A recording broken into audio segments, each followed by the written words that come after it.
I'm sorry.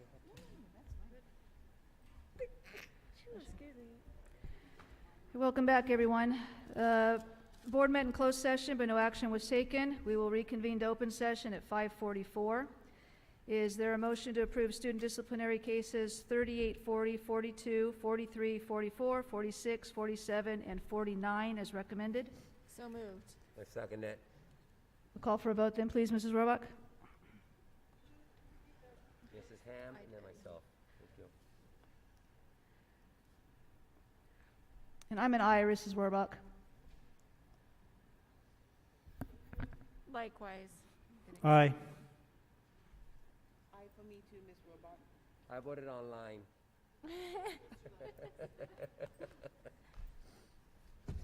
You were better.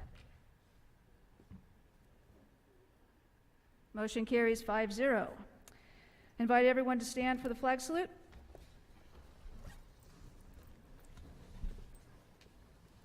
Ready, begin. I pledge allegiance to the flag of the United States of America and to the republic for which it stands, one nation, under God, indivisible, with liberty and justice for all. Thank you. Is there a motion to approve the agenda? So moved. Second. We'll call for the vote then, please.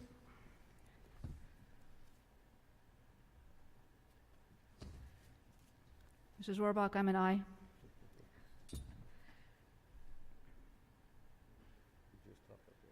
didn't get it. Ms. Robach, I'm an aye too, please. I'm an aye. I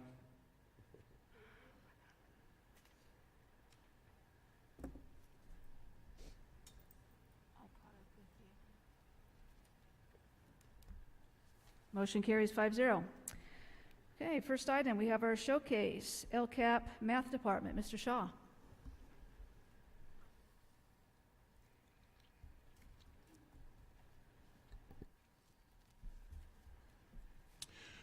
Good evening, Superintendent Peterson, President Pico, members of the board and cabinet. Tonight we have a presentation from our math department.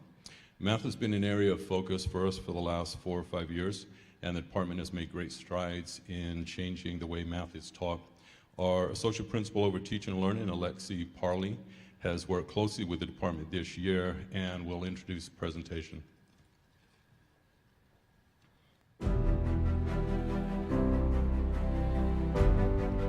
How do you feel about collaborative group work in helping you understand math? President. I think it's really helpful. I think for a lot of kids, because Good you're evening, and thank you for the opportunity to introduce the El Capitan High School Spotlight. My name is Alexi Parley, and I'm the Associate Principal of Teaching and Learning at El Capitan High School. We are honored to present to you our math department as our spotlight. Our math department, in partnership with our instructional coach, Melissa Blake, have made great shifts from the traditional and typical direct instruction style of teaching to a more inquiry-driven, student-centered, and relevancy-based instruction style that emphasizes student collaboration and communication. On any given day, you can walk into an LCAP math classroom and see students grappling with inquiry questions, see all the students up and out of their seats working together in groups, exploring and solving problems, or teaching each other on the whiteboards on the walls of the classroom. It is with great pleasure that I would like to introduce to you Kyle Clinton and Veronica Belmonte, two of our outstanding math teachers, to give you an overview of the instructional shifts their department has made. But first, we'd like to show you a short video.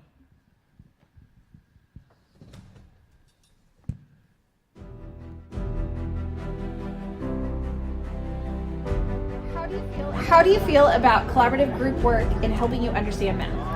I think it's really helpful. I think for a lot of kids, because you're working with your peers, which is oftentimes a lot less stressful than like working with a teacher, and so it's easier to like kind of build off of each other.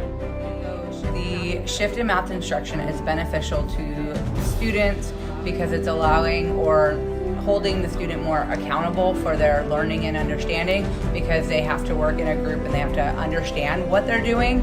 CIC students are learning better when they're not only working together, but they are moving around and interacting with each other. It allows for visible learning, so we're seeing it on boards in real time. Group work is a great way for classmates to explain a different view that the teacher may not explain. And then group work can also benefit students in maybe finding a new friend that may have the same interests as them. Everyone likes working together, and usually we like have a competition to see who does it first, and it just gets us like going into the work. You try to understand it. If you don't, make sure you ask questions either to me or to your group. And being in the classroom, it really does help the students because a lot of people are hand-on learners, and the teachers are really good with like helping people with communicating with each other, and if they need help, they're there. Since we're moving from direct instruction, where you do a problem and the kids basically mimic you, to a more inquiry-based learning where the kids are in a situation that promotes critical thinking, working in groups, and just speaking. I believe these skills go outside the classroom, and the skills that our employers are looking for as our kids move on post-high school. I've always asked my math teachers when we're learning stuff, when am I going to use this in the real world? And I love when our teachers bring in and tell us, even before we even start learning something, what we're going to use it for, and even if we're not, like what skills we can get out of it, because it motivates us to focus and learn so that we do get those skills in the end.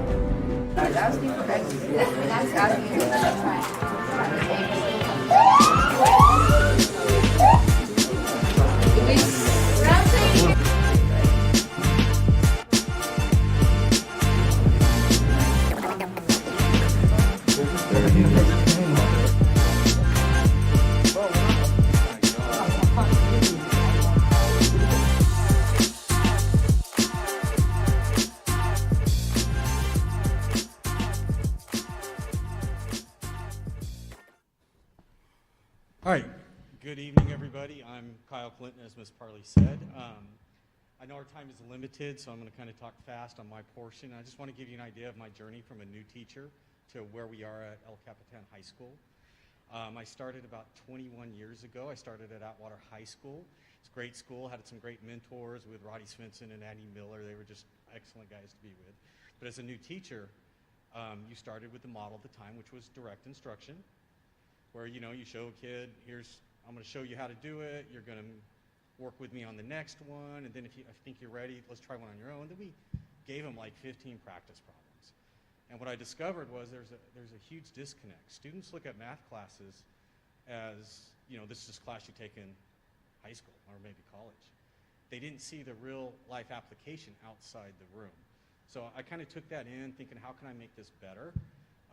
I also ran into former students who were back from college, and I always asked this question: did high school prepare you for college? And predominantly it was no. So I started thinking about this a little bit and go, how can I make my lessons better? So obviously I gravitated toward, hey, let's do more word problems. I used to joke with the kids, you guys want to know when we're going to use this in life? I got you, here's a word problem. So I kind of started down that path. Then I started thinking about the college skills. So I go, we never use our textbooks. Let's open up a textbook. So instead of it directly explaining stuff, I'd have kids in textbooks reading, and the big move was pair share at the time, share with your partner.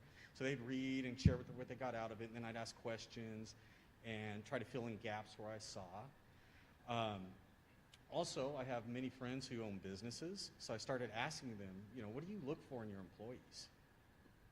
And some of the same stuff kept coming around. They want obviously critical thinkers, but they want people that can work in groups or teams. They were looking for people that would listen to comprehend and could speak effectively. So I started looking at all this stuff going, okay, what can I do as a teacher to help get these kids ready? Now, this didn't happen overnight. This has been a progress. The last, 15 years we've been trying to do this. As I moved to El Cap, and then COVID hit, and then I realized, there's no way we're going to teach everything. And I think I made a comment to Mr. Aguilar. I made a comment once. I go, 90% of what I teach, most of our kids will never use, which is halfway true statement. And I'm not devaluing math whatsoever. I mean, specific fields will use it. I get that. But there's other things I wanted to focus on. So again, I'm not devaluing the math.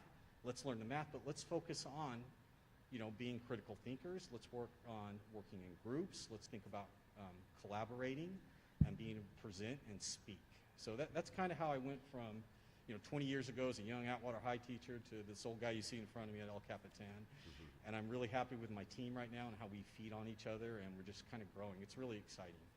Now, I don't want to give too much away. I'm going to turn it over to Ms. Belamonte.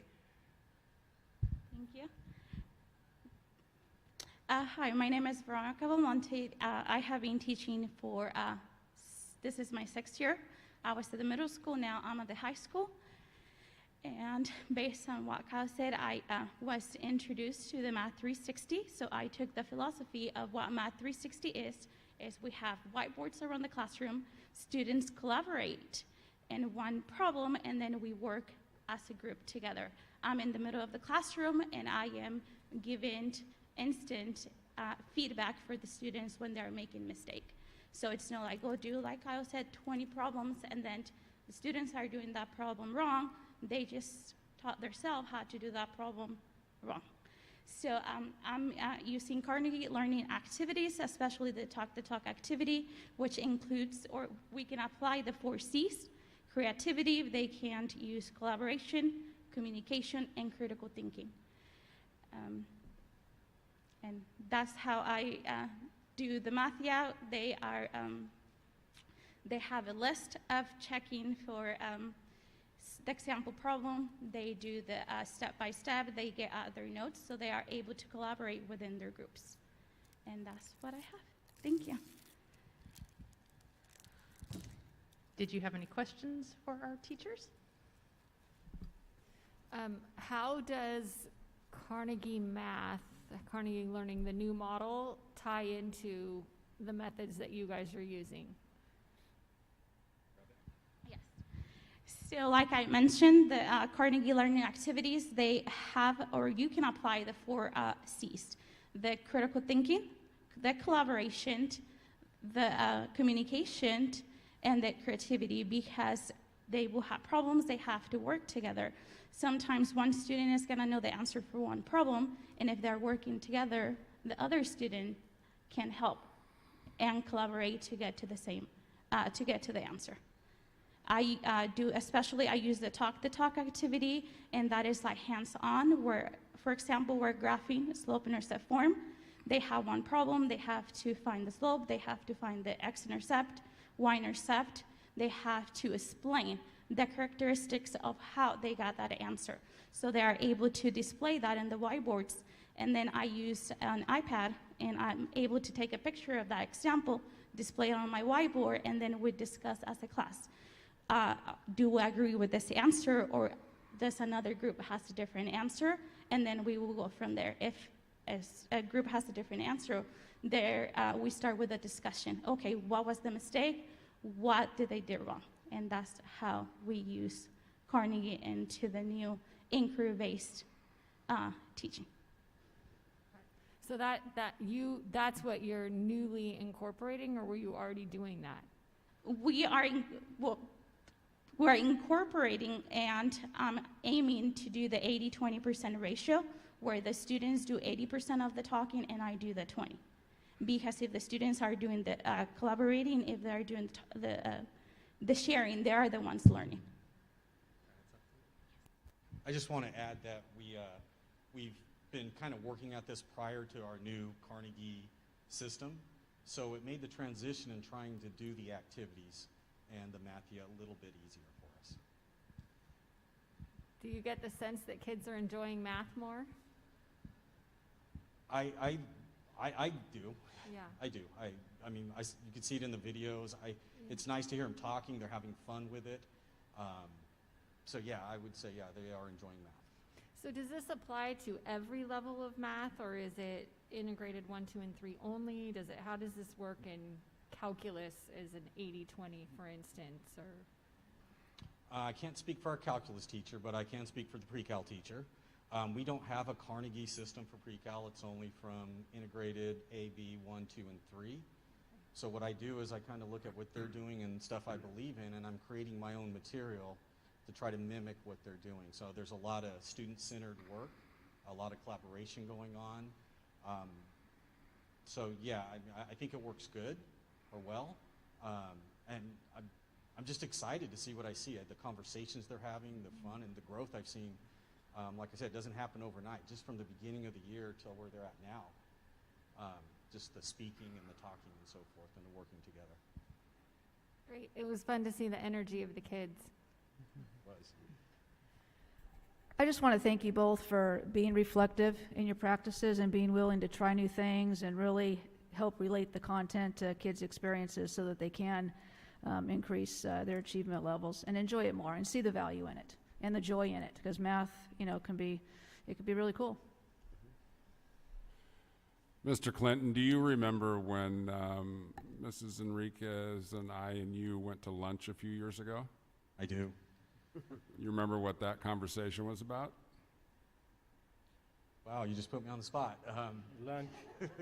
That was about, no, actually I don't. It was about this, okay. And it was about my lack of knowledge and understanding, and you, being the great veteran teacher that you are, had one perspective, and Mrs. Enriquez had a very different perspective.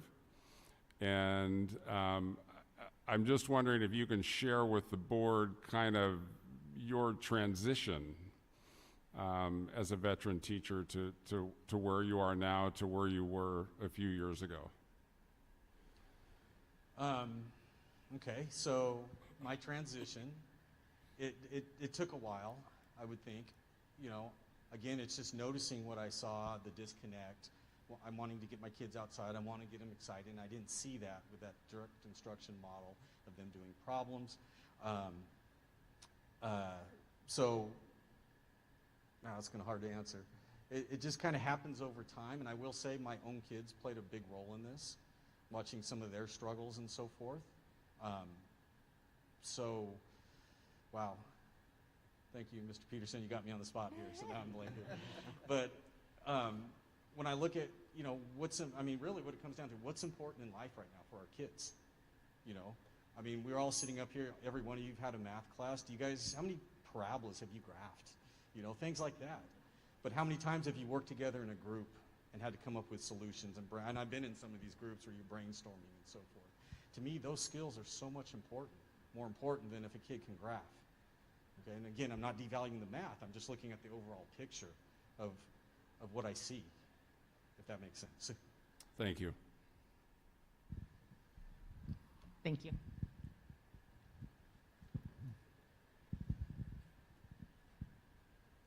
Okay, principal's report. Mr. Shaw. Good evening once again. And I found out just before the meeting that Mr. Lopez had a big impact on one of the math teachers that just spoke here. He was her 8th grade math teacher. Yeah, back in the day, I went to middle school, yes.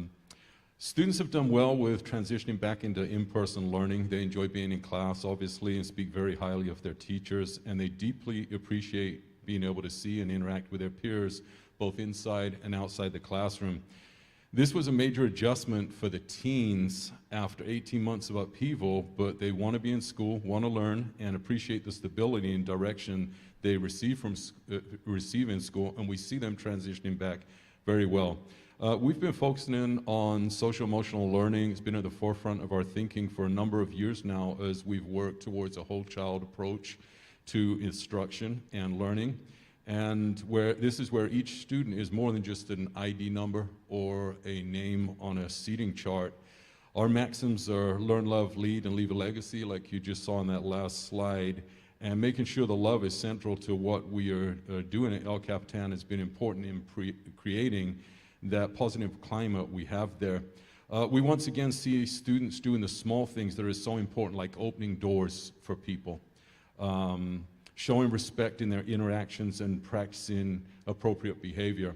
We had Rachel's Challenge presentation to all students in November, and from that presentation we've started a Friends of Rachel group organized by one of our associate principals, Chris Tufts, and we've seen students putting into practice the concept of kindness towards others, and we're also implementing Character Strong to help support that SEL, which is just so important right now if you're on the campuses.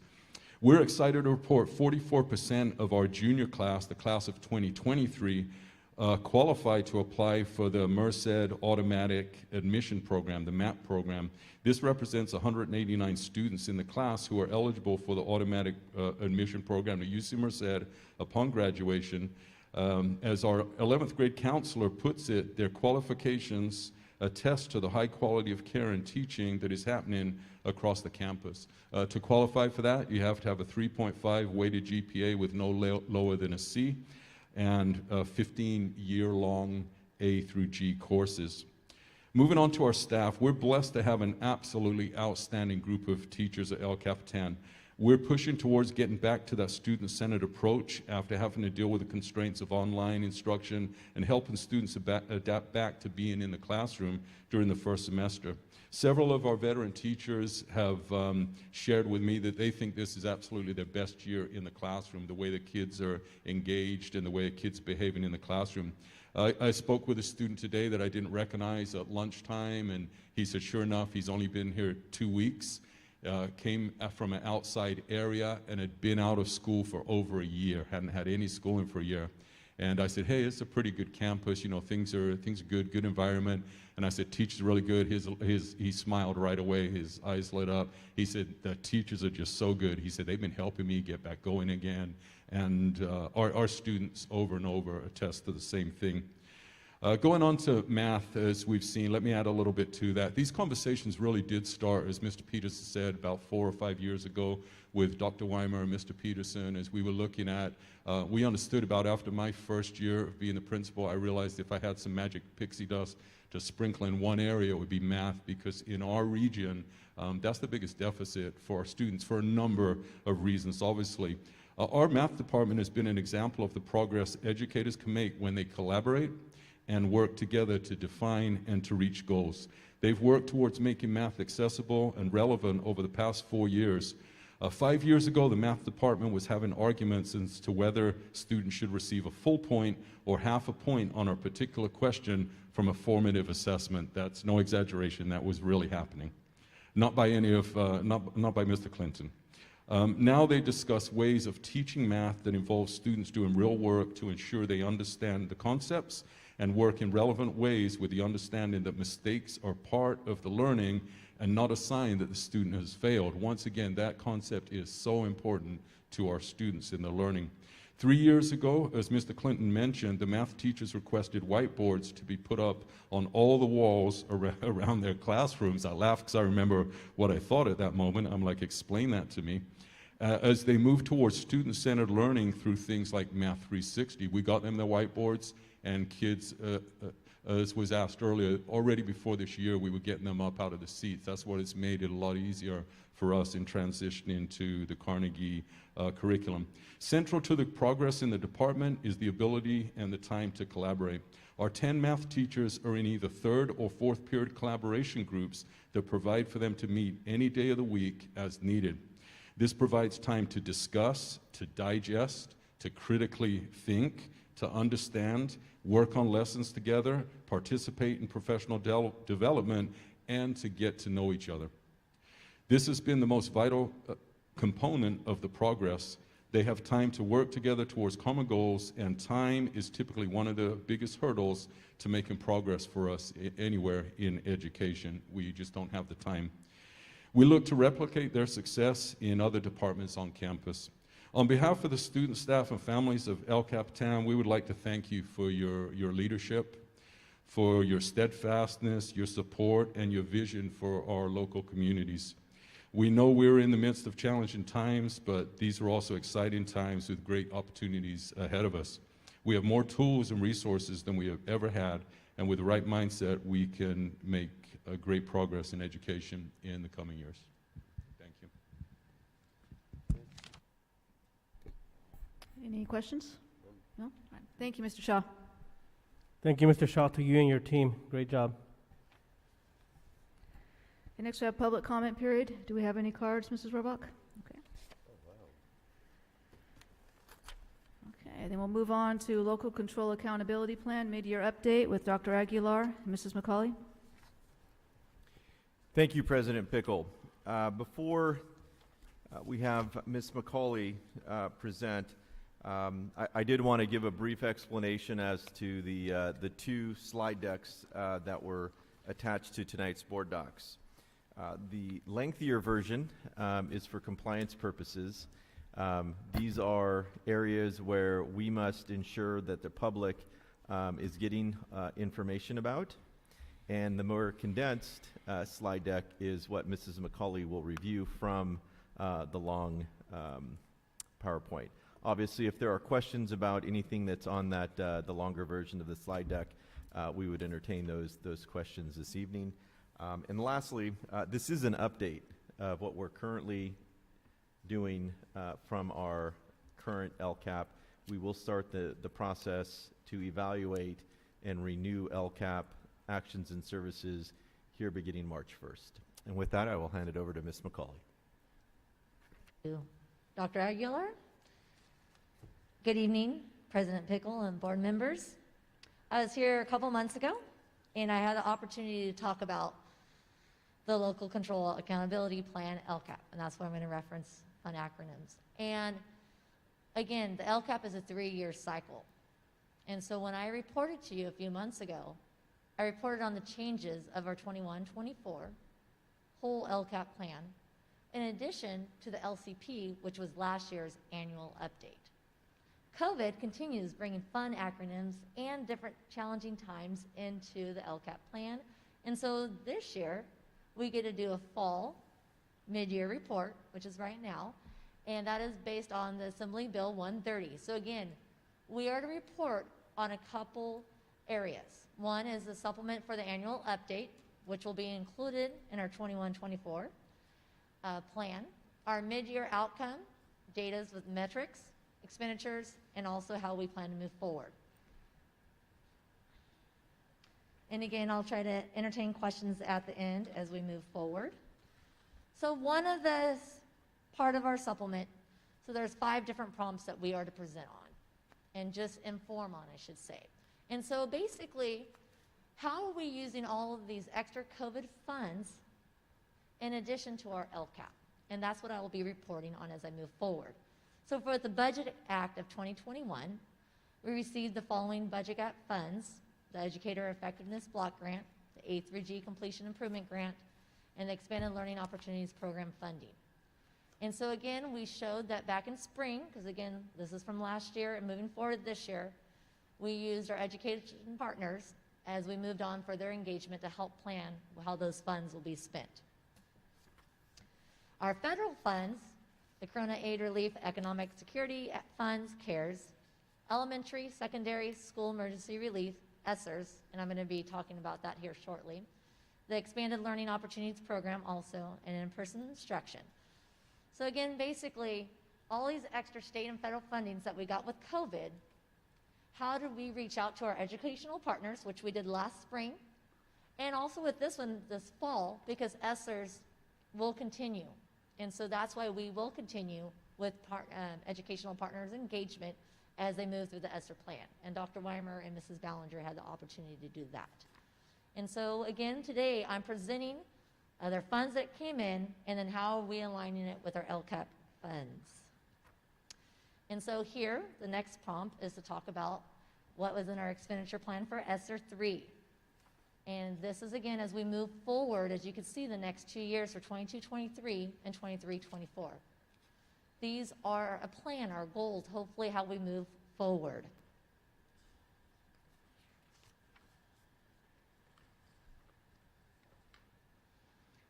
So as you see, we talk about continually helping with the student-teacher full-time employee ratio. Sorry, again, acronyms, throw those things in. That we want to help continue with learning loss and with students, hopefully that we can keep our classrooms at a smaller class size. Again, to support Nutrition Services Department as we continue to offer all students free breakfast and lunch.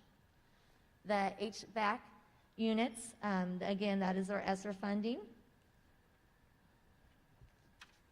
Provide additional sections to our counselors.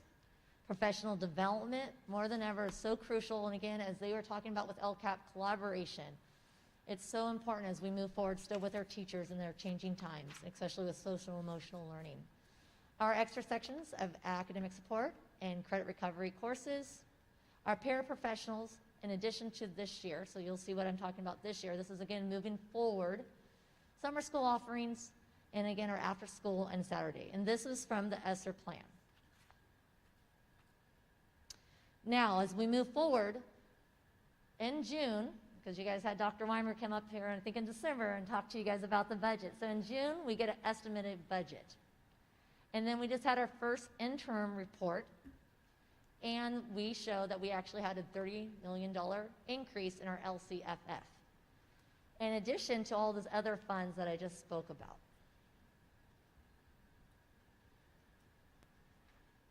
And so that's called the concentration funding, that $30 million, based on a percentage of our students and some other formulas that the state had fun with, and that's where we got our funding. But in general, it helped us hire 10 new paraprofessionals.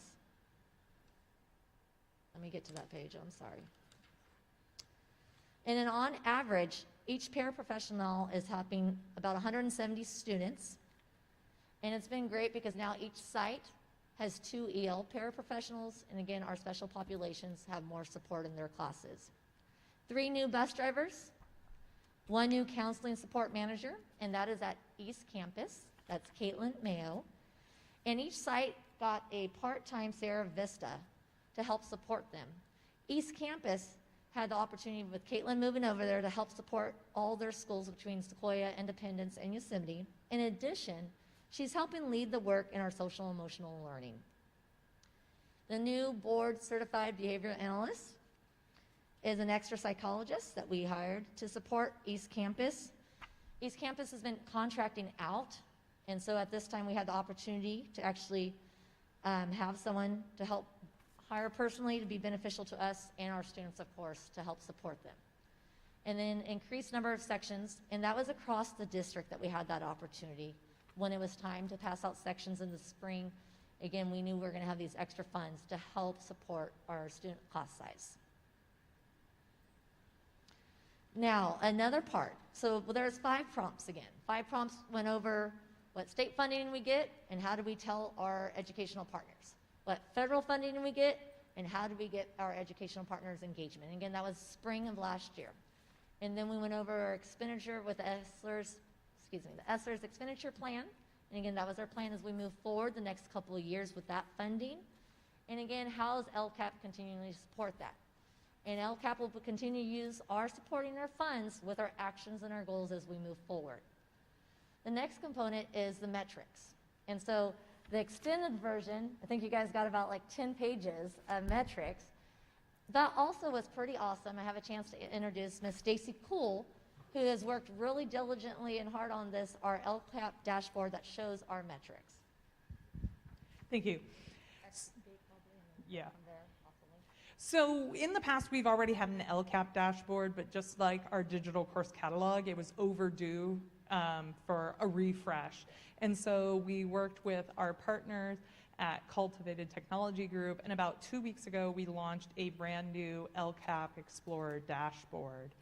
And so it's a little refreshed. It has better alignment with our school colors and branding.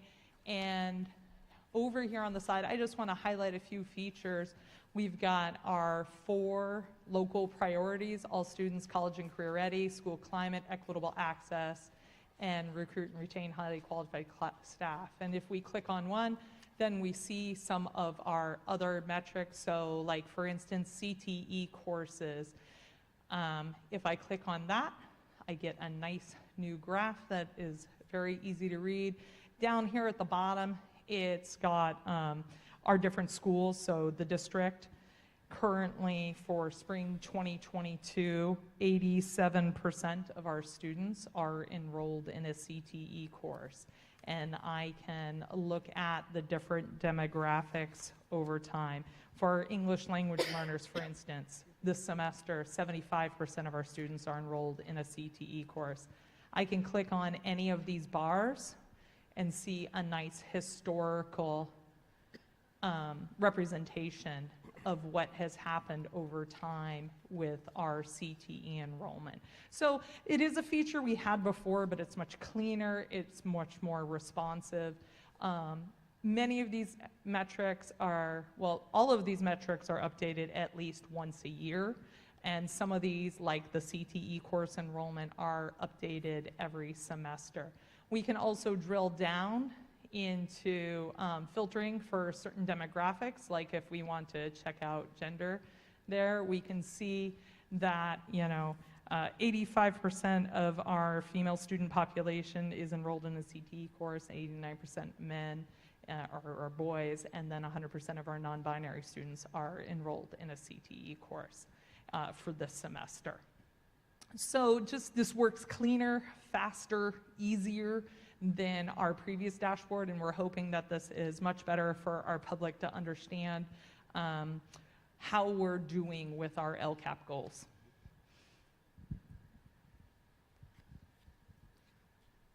No.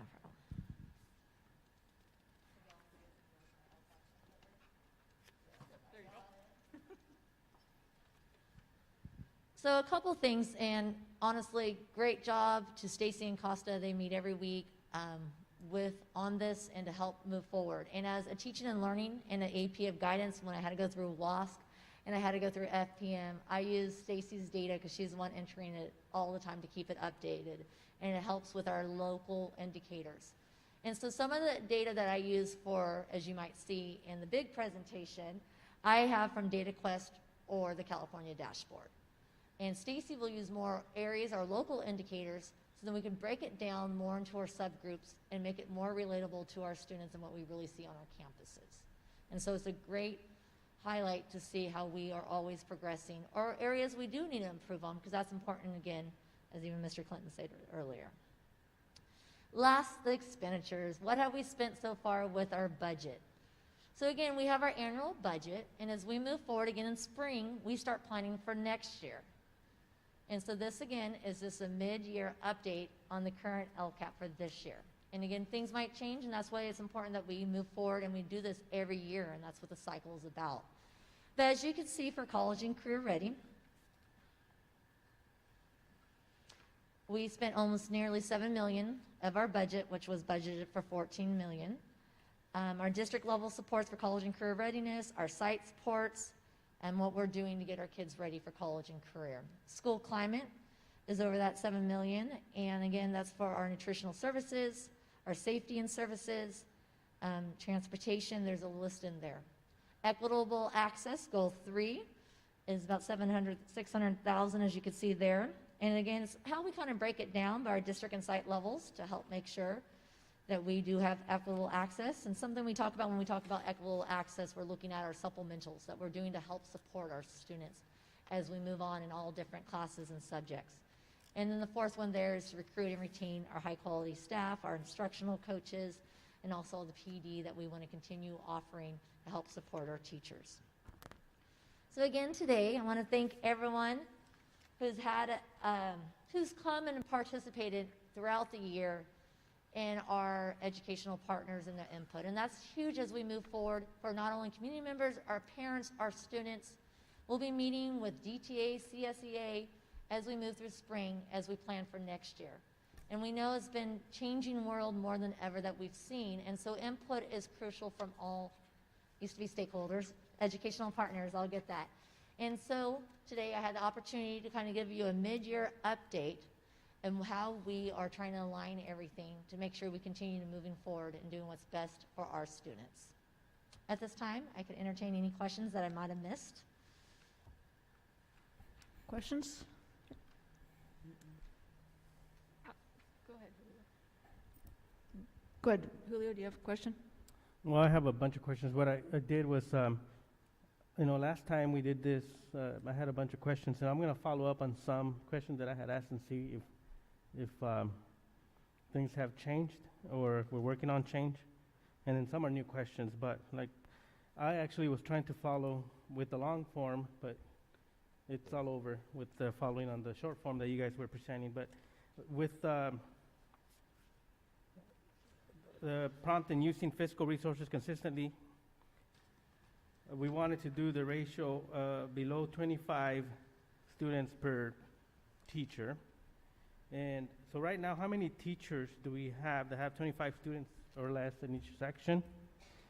And can you kind of divide that by site as well?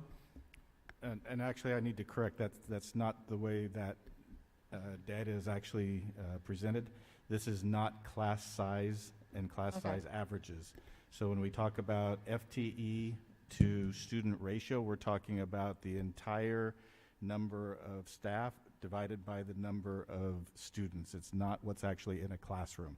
So if you have a teacher who's a instructional coach, if you have a teacher who's an athletic director, all of those count as a teacher to student in the teacher to student ratio, but they don't have students, they don't bring their class sizes down.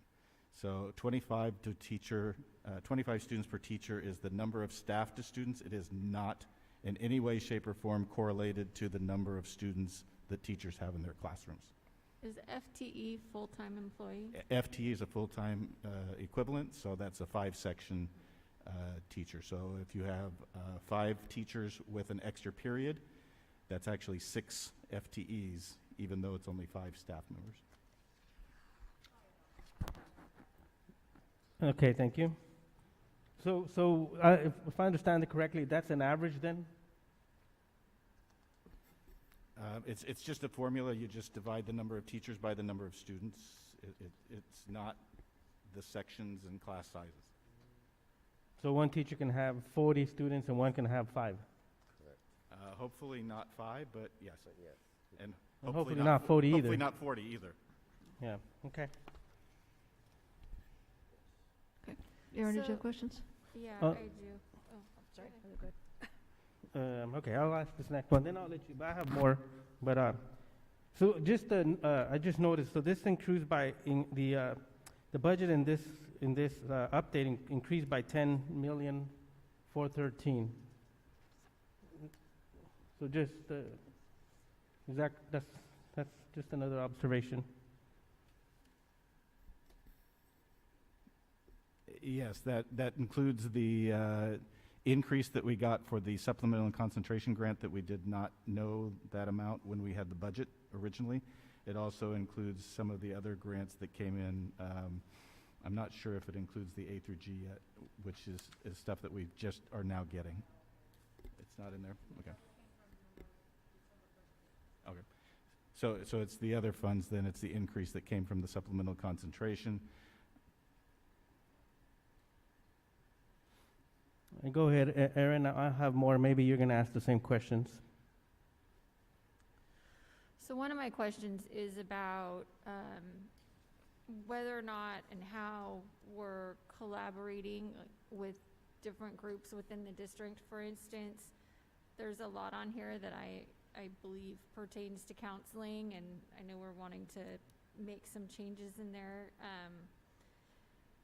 But for instance, you know, I've heard some of the counselors say it's not possible to meet with every student once a quarter, and so I just wanted to find out what the next step is for moving forward and incorporating what is realistic.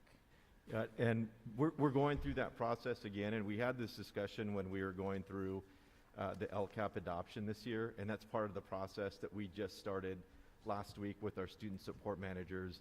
We will be meeting with all of the departments, counseling departments, and all those service providers so that they can collaborate, they can provide us feedback and input, and we can bring back something that's measurable and realistic for everyone. Measurable and, yeah, attainable, and I, at the same time, not necessarily easy. I mean, I don't think we want to just check a box, and I don't think we want you to come back to us and, you know, give us a metric that makes sense, but is something we're already doing, is, you know, just status quo. You know, let's figure out how to advance the district. I'm concerned when you look at the metrics to date, we're trending in the wrong direction in a lot of categories, and so, you know, I think one of the things that was said is we evaluate this once a year. I think seeing it right now is really helpful so that we can try and pivot and fix some of these things, and you know, but for, I know, daily attendance is going to be low. We know that because of COVID, right? But are there steps being taken to address the deficiencies that we're seeing where we're backward of where we want to be based on the different metrics that are in here halfway through the year? Yeah, I think there was a question there about chronic absenteeism. Chronic absenteeism is not an indicator for a high school, but it is for an elementary school. However, the numbers were skewed because of the distance learning schedule that we were on, and the way we were reporting it and the schedule that we had just did not match and align perfectly to state accountability. So that's why those numbers look the way they do. It's just because of the way that we were recording the attendance while students were on distance learning, it just threw things off. It's just not a traditional way that we kept for attendance, during the COVID time. So I wanted to follow up with that, Aaron, because it's the same. It was one of the questions I had, where it says students will have a scheduled appointment with counselors quarterly. Last time I had asked or suggested or mentioned that we should not count when they do gym meetings or full classroom meetings for this. Is that something that's attainable, or is that not something that we can do? Yeah, that is feedback that I look forward to providing you from all the notes from all of our counseling departments, so that you really get a sense of what they're saying. And we also get a realistic goal and something that's attainable is what we said. So, something I guess you should also know about me just personally, when we set goals, they're aspirational goals as well, because we do want to set the bar high. We don't want to set it so low that we know we're going to hit it and blow through it. So anytime we're looking at these metrics, just also understand that we want to set the bar high, and sometimes they're aspirational goals that we're striving to achieve. And if I can just add, to be very blunt, once a quarter is not attainable, it is not feasible, and it's not necessary. And I can go into all the reasons why, but I think that's a conversation that Mr. Aguilar needs to have with counselors on what is a feasible and necessary and attainable goal. So if that's not an attainable goal, then we need to put an attainable goal on here. But I would suggest that we try and meet with the students as much as possible. Minima, at least the ones that are struggling the most or that don't have a grasp of what they want to do in their future. And then along the same lines is the last time we talked, we had asked that who was keeping track of this, or who was actually making sure the counselors are doing this. The last time we talked, they were self-reporting. Has that changed? Are they now being, is someone actually following up with them? And Yeah, so the presentation that I shared with our board last month, one of the areas that we needed to ensure that we made very clear was the accountability. Accountability from the site and accountability from the district level. So again, those are discussions that we're having now, and before the end of the school year, those will be shared with you. So there is clarity with regard to who's responsible for the day-to-day accountability to ensuring these goals are being met, and then who's accountable at the district level to ensure that all of this is happening, because that was a glaring gap that we had. okay, I'll go back to Aaron, and then I'll follow up, or whoever else, and then I have more questions, but I'll. Do you know, and if not, maybe you can get back to us, how many new sections were added for this academic year, and in what subjects? Aaron, I think it's hard to hear you. I'm sorry. Do you know how many sections were added for this academic year, and in what subjects? Ms. Ballinger, would you like to help with this part, or is this another time?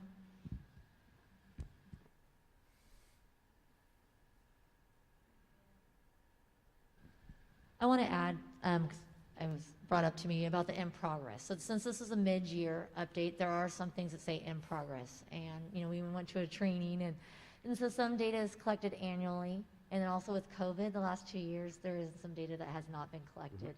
And so that's what the in progress means on some of those metrics. When we're talking about adding sections, it's based on what we would normally have as like a base number for each year, because it's based on our enrollment and our attendance data. So it's not necessarily historically adding sections. So from our base data this year, our base allocations, we have about, I have to add two numbers together, about 140 additional sections over our base, but I don't have all those subject areas for you. Okay. And was that primarily with existing teachers by buying out periods, or was this some new hires as well? There were a few new hires, but it was a lot of buying out those extra sections. Okay. So it gives us the flexibility as a district to modify that from year to year based on need. For sure, especially when we're talking about, adding things over a base allocation, that flexibility is very helpful. Yeah, okay, great. Thank you.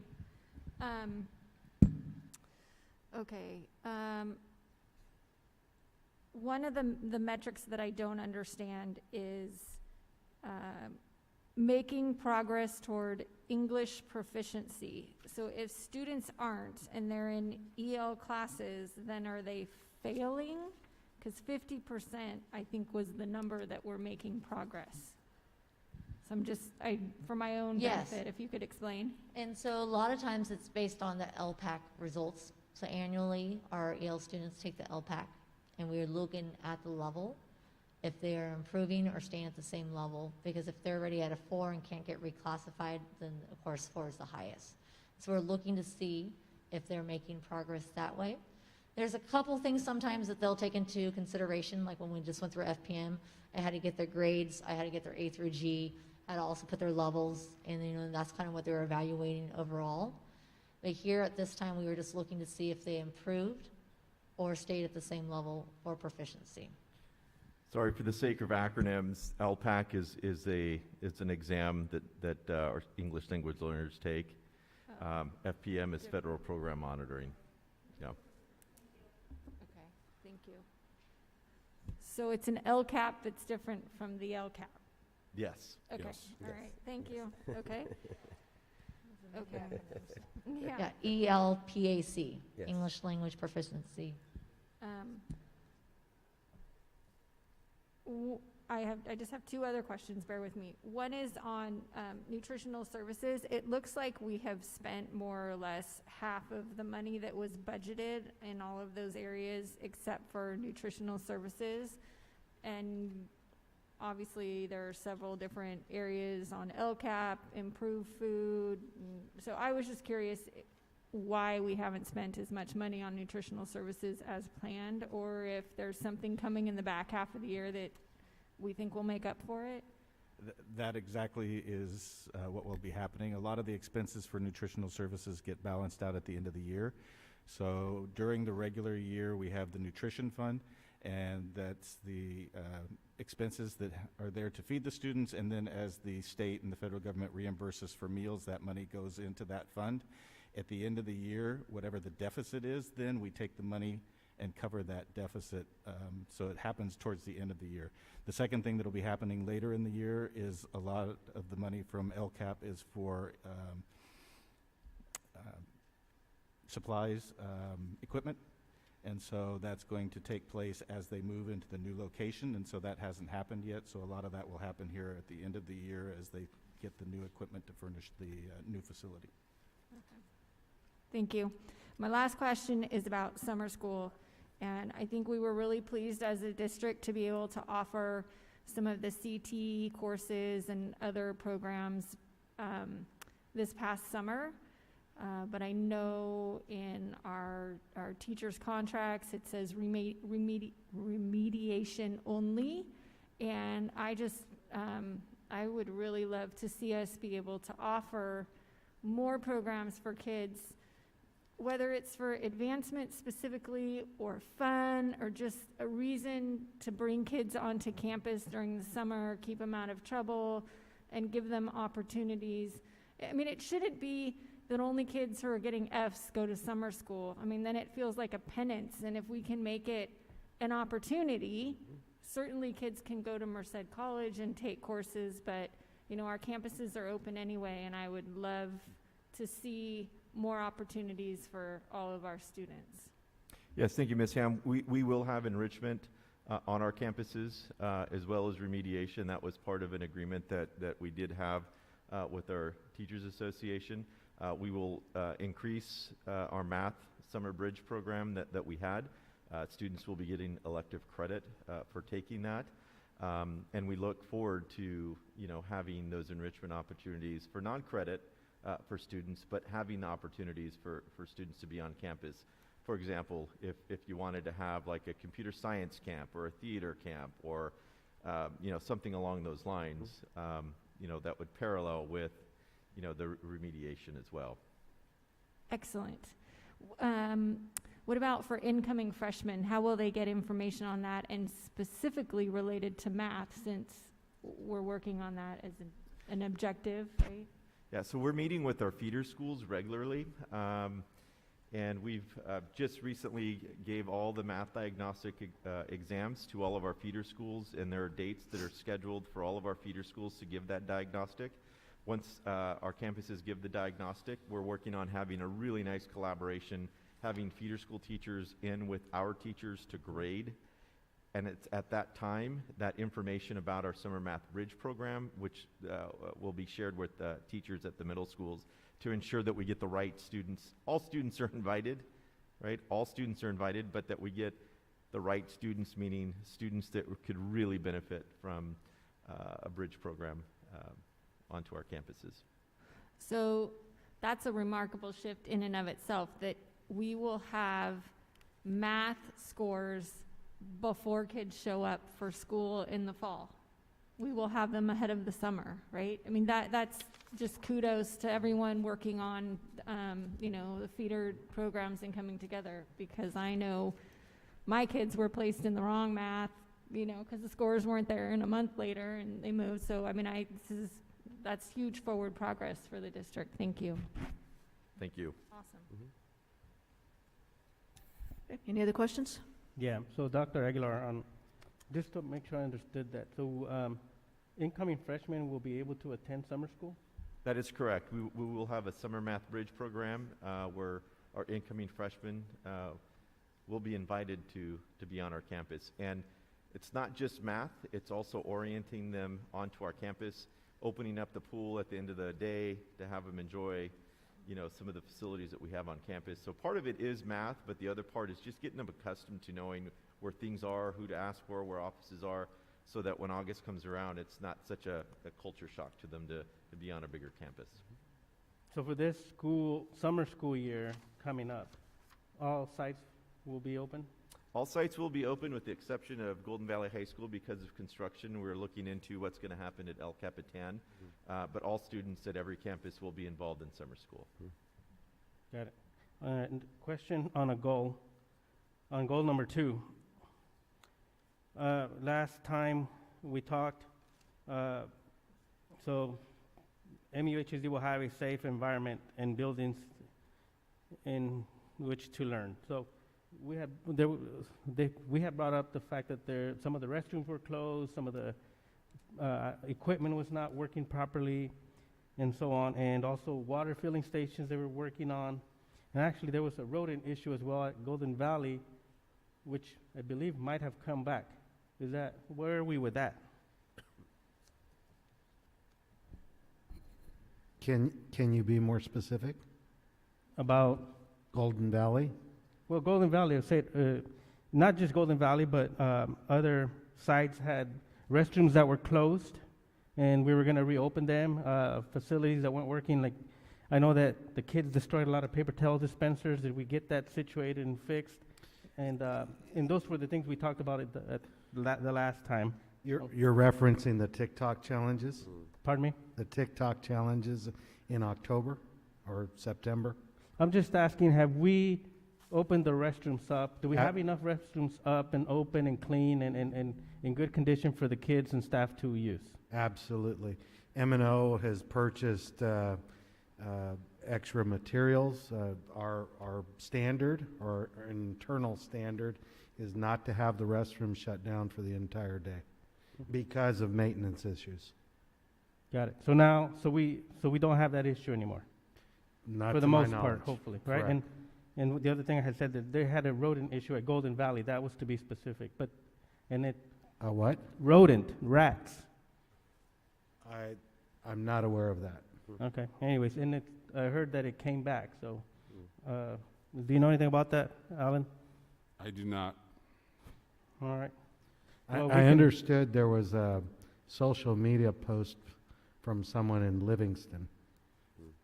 Yeah, I didn't hear about that one, but I heard about Golden Valley. Okay, but the point with that is the facilities, we had closed a lot of restrooms at that time, but we're back to normal, or as far as normal as Yes. we can be? Yes. Okay. But bathrooms are still often locked between periods, correct? Because of the ability to monitor them. No? I mean, I heard One about of an the principals incident. want to come down and speak to issues you deal with and how it's going at your site.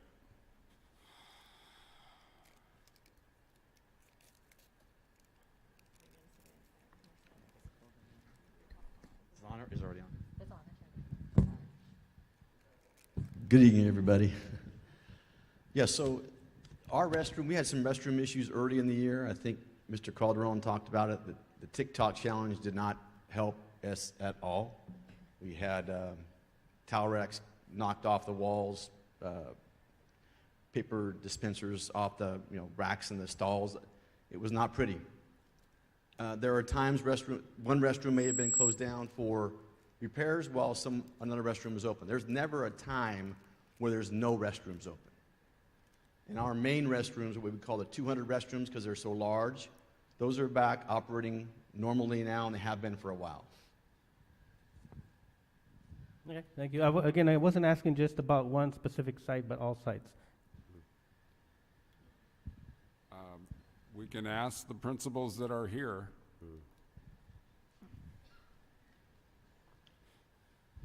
Yeah, we have so many restrooms at LCAP 10. Even if we have a few closed, I can walk around and there's at least 7 to 8 open. That's boys and girls.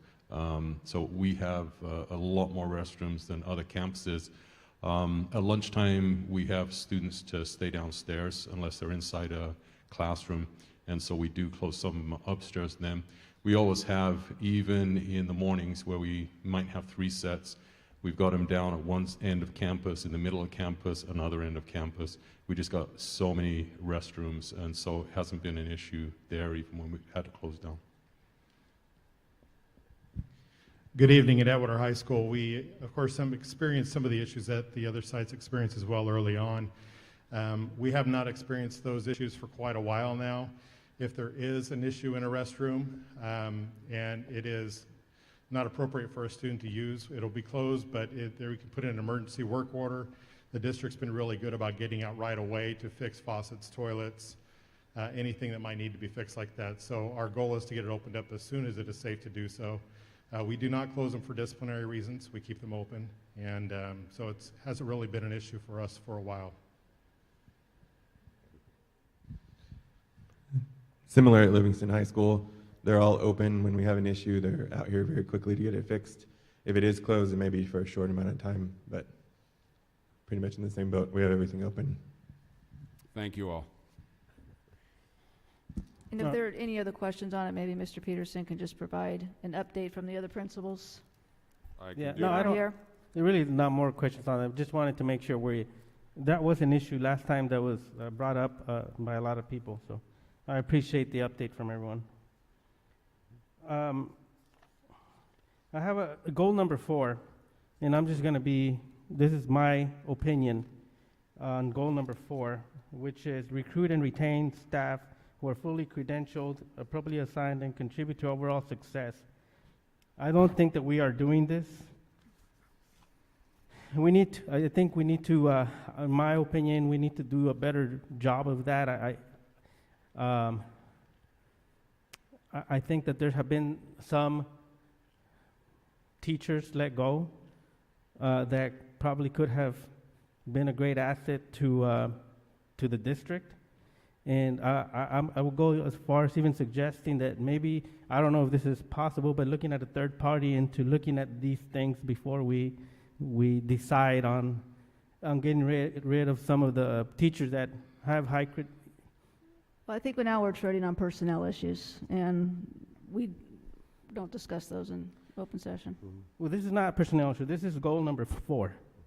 All right? Goal number 4, I'll read it to you so you know which one it is. I'm aware of what it is, and we can discuss the appropriateness of credentialing when we're looking at our staffing, but as far as release of staff, that's not something we'll discuss here. Yeah, we bring those items to you and the board votes on them. If you don't agree, you can vote no. In which I normally do. And Yeah. because we don't get Yeah, any. I any understand. reasoning That's behind your it. prerogative. Got it. Okay.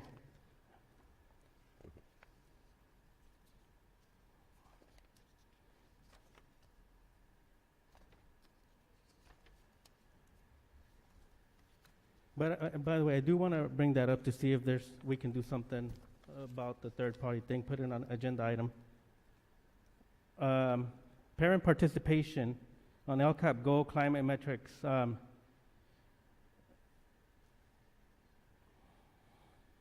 It says that we have 100 precise providing opportunities.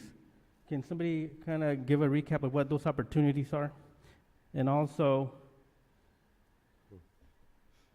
how are we measuring this, of how many parents are participating? And has there been an increase at each site?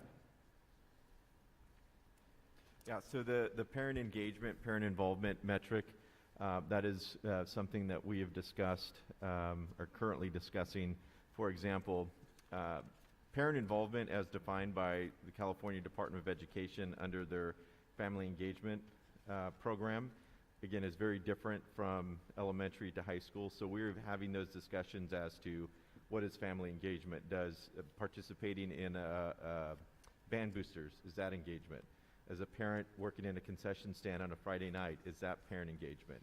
A parent coming into an individualized education plan meeting for their child, is that parent engagement? So those metrics are all metrics that we're discussing now and hope to define for you better than what's in there now. Thank you. And along the same lines, it says that we've done surveys with the parents. What was the outcome of those surveys? What were the findings? What were the outcome of the surveys? Yes, so the findings were given to all the different sites, and those are part of us developing our local control accountability plan. So as we're going through and we're asking them to answer questions about the actions and services that their child is getting, we act on those accordingly and make changes to the LCAP plan. Do we find it hard to get parent participation right? Well, now it's going to be in person now, but during COVID, was it hard for parent participation? Anecdotally, from my experience in working with the local control accountability plan meetings, we actually had greater attendance with parents using Zoom. They got very accustomed to it. Childcare did not become an issue. That's always one. Having to drive to another town for a meeting, that barrier was eliminated. So from my perspective, I don't know if principals have a different perspective, but from mine, there was an increase in participation from parents. So that is great news. So that leads me to the next thing is, should we or do we currently have it open for parents to participate now with in-person and through Zoom meetings? Yeah, so for example, I can speak to the local control accountability plan meetings that we have. We'll have a blend of both. And even the meetings that we have in person, we're going to want to broadcast those similarly to what we're doing now. So if parents prefer to be in person, they'll have that opportunity. If they can't, because it's in a different town, one of the big challenges, as you know, is we're in Livingston, Atwater, and Merced. So if we're hosting a meeting in Atwater and you live in Livingston and you just can't get there, we'll still offer the opportunity for a parent to get in through Zoom and be able to participate. If they are on Zoom, are they able to interact too? Will they be able to interact? Yes, very similarly to what we currently do now with meetings and parents. So interacting either through, like last night, for example, we had UC Merced event with our Merced Automatic Admissions Program. We had a total of 75 students/parents attend, and they were able to interact through the Q&A prompt. So there was someone that was constantly answering questions and also bringing the questions forward, saying them out loud and responding. So we'll continue to use that as an engagement tool. That's awesome, because that gives more parent participation. The next one is school climate metrics, goal number 2. The staff that agreed or strongly agreed that work is a safe place. The percentage went from 90% to 45.5%. I think that's a little concerning, or maybe a lot concerning. Do we know what caused that change? And can we improve that? I'm going to speculate here. I don't know if Ms. McCauley can elaborate, but those were during COVID years, during the COVID time.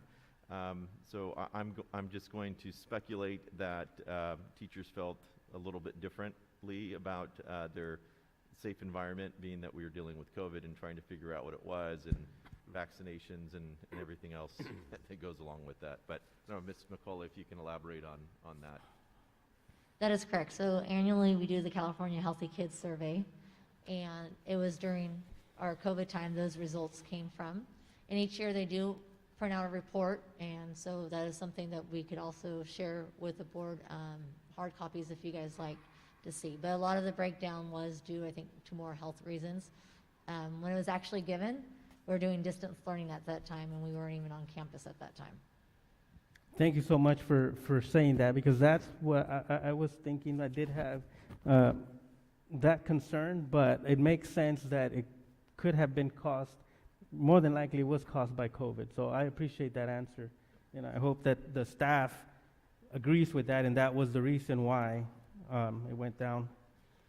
The next question I have is LCAP goal number 3, equitable access. Student Chromebooks.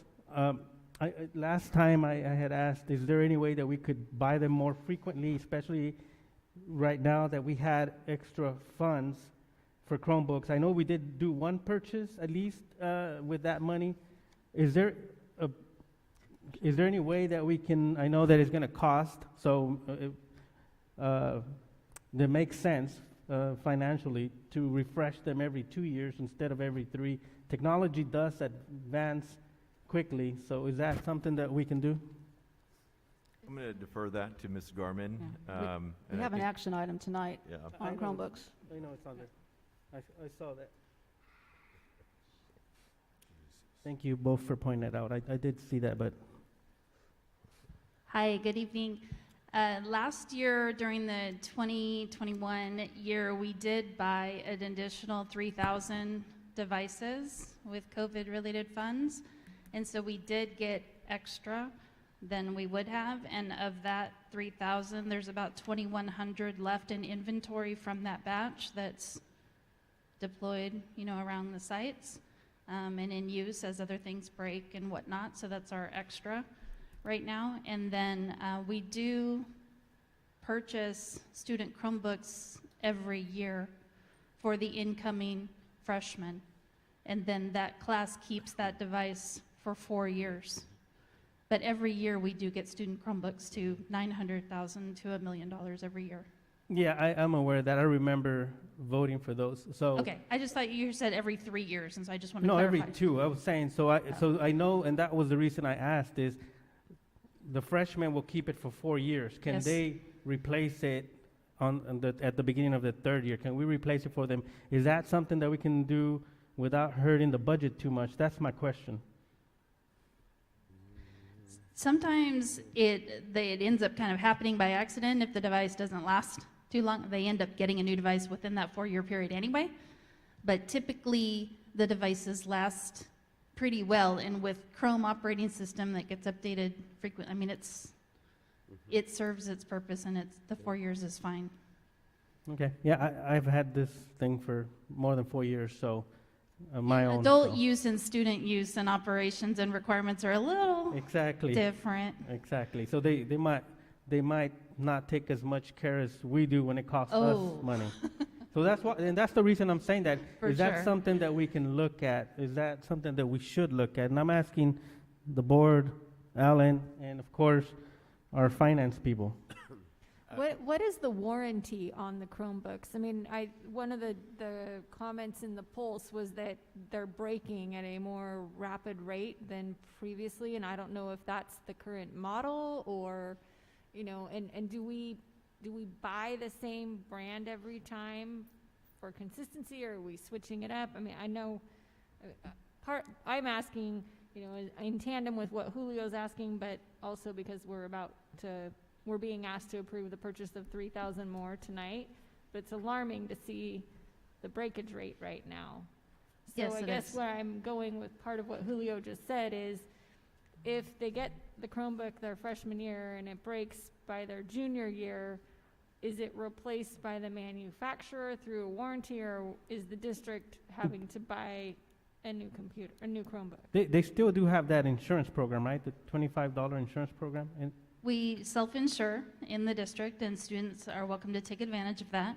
Our comprehensive sites do have a Chromebook repair center as well, run through the IT Essentials teachers. So students are repairing those Chromebooks. They get around 10 to 30 devices each week brought into those repair centers to look at. There was a large backup of broken devices when schools were closed and we were in distance learning, and devices still were continuing to be used and broken and brought to the site, and no classes were running to get those repaired. So we did get a little bit of backlog with, you know, availability of devices. The warranty is about a year, and so that's coming up in March from last year's purchase, that 1 year warranty is going to be up for that. But again, we do have repair centers on site that deal with that, and those parts for those centers are ordered through my office by my assistant. And so the Essentials teachers around the district put in on a request what parts they need to repair, knowing what problems they have in front of them, and the parts are ordered and deployed to the sites, and they're fixed, you know, as soon as we can. But to clarify, the warranty is not going to cover those type of things that are broken, correct? Obviously, a warranty is for defects. Yeah, I am not certain about the nitty-gritty details of the specific warranties. The issues with the latest model that we've had, and 3/4 of our students, 2/3 of our students have this particular model that was just kind of easy to reorder in the past years before we really knew what problems they had. They're configured in such a way internally that if one component, like the Wi-Fi or the charging port or the headphone jack, if one little piece such as that breaks, it necessitates the replacement of the entire motherboard because of how all those parts are configured on the inside, soldered together. You can't just replace the $12 part for the headphone jack because it's soldered to the motherboard. It needs a whole, and that's, you know, $180 for the motherboard, not a $20 part. So that's the problem with the ASUS that we have now. And we have sophomore, junior, and freshman kids who have that type of device now with 2,100 extra in inventory ready to use as those go along. The bigger problem than that is really the chargers. And we're looking at getting an extra batch of chargers for kids to have, and those don't need to be fancy name brand anything. But the chargers are the bigger, you know, more frequent issue. Is that because they're lost? Yeah, lost Okay. or Got it. damaged with the little plug part. So a normal warranty covers manufacturer defect. The other Yeah. stuff it's not. But is that program still at El Capitan High School?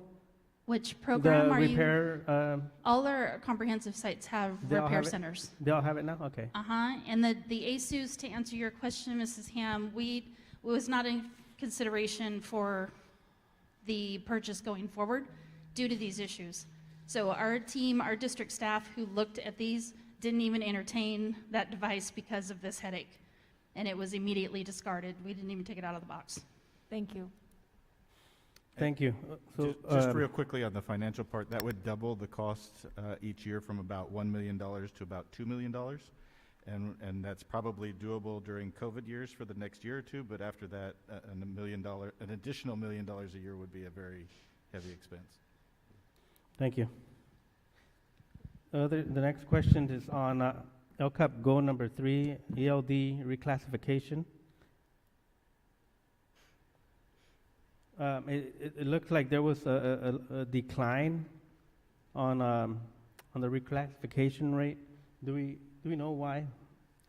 Again, you know, recalling our COVID years and the disconnect that we had with students, that attributed to that lower numbers, and you'll see the trend, you know, of lower numbers across some of our metrics, again, due to the fact that we were in that COVID year. And just recalling that we did have half our students on campus, half were at home. You have black screens for students that were, you know, online. So the data is going to look messy here from some of our previous years because of that. Got it. I think I see that there's a high turnover rate in the ELD teachers. Is that, do you think that's caused by it? Why do you think that happens? I don't know. I'm not sure. I don't know if Ms. McCauley or Ms. Okay, Ballinger. so first off, the data that you have, we're looking at 8.3% to 8.0%.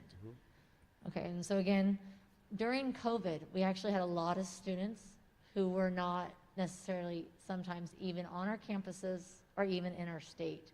We did have a small percentage of our EL population that went down back, some of them, to Mexico, and our teachers would tell us that. We talked about that. And so when it was time for testing, our rates for testing were smaller. And again, in 2020, we also didn't test that spring because that's when COVID, the world shut down. And so again, we're looking at 2020 data, moving forward to 2021, when we were off and on with distance learning, and our EL population was actually more transient than it has been in the past. And so our numbers are reflecting that. Thank you for clarifying that. That is a question I get asked. I do have a follow-up question to that. Do we know how many teachers are ELD teachers are currently teaching outside of their credentials? Anybody know that? I can look that up and work with Ms. Ballinger and get that to you. No, I don't believe at this time we have any, but of course we could follow up. We have a long-term sub at one of our sites, but at this time, I believe they all are able to teach English language. Okay, thank you.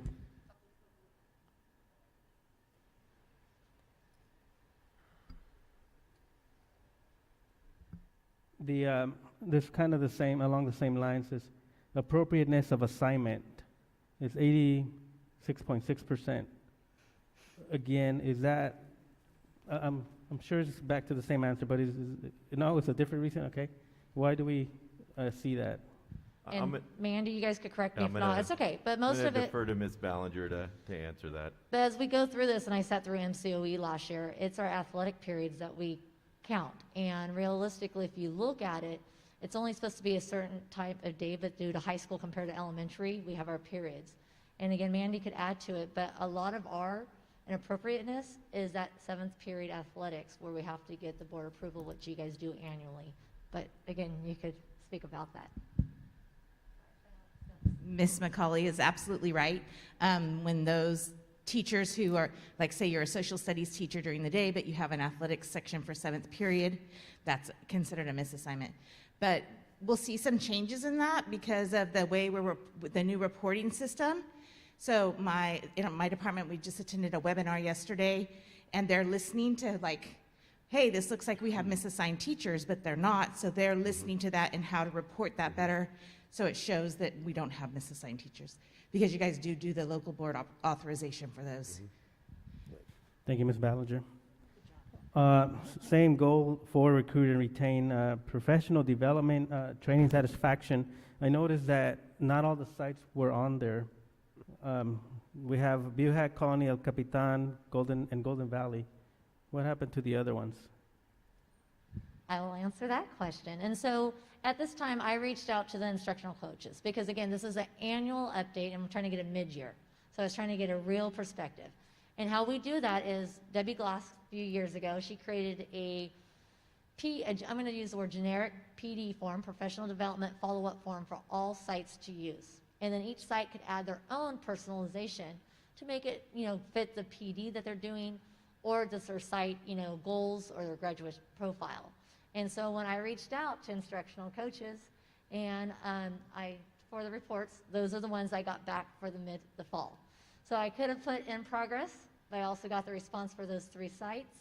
And again, did the calculations from the generic part of the PD evaluation. Thank you.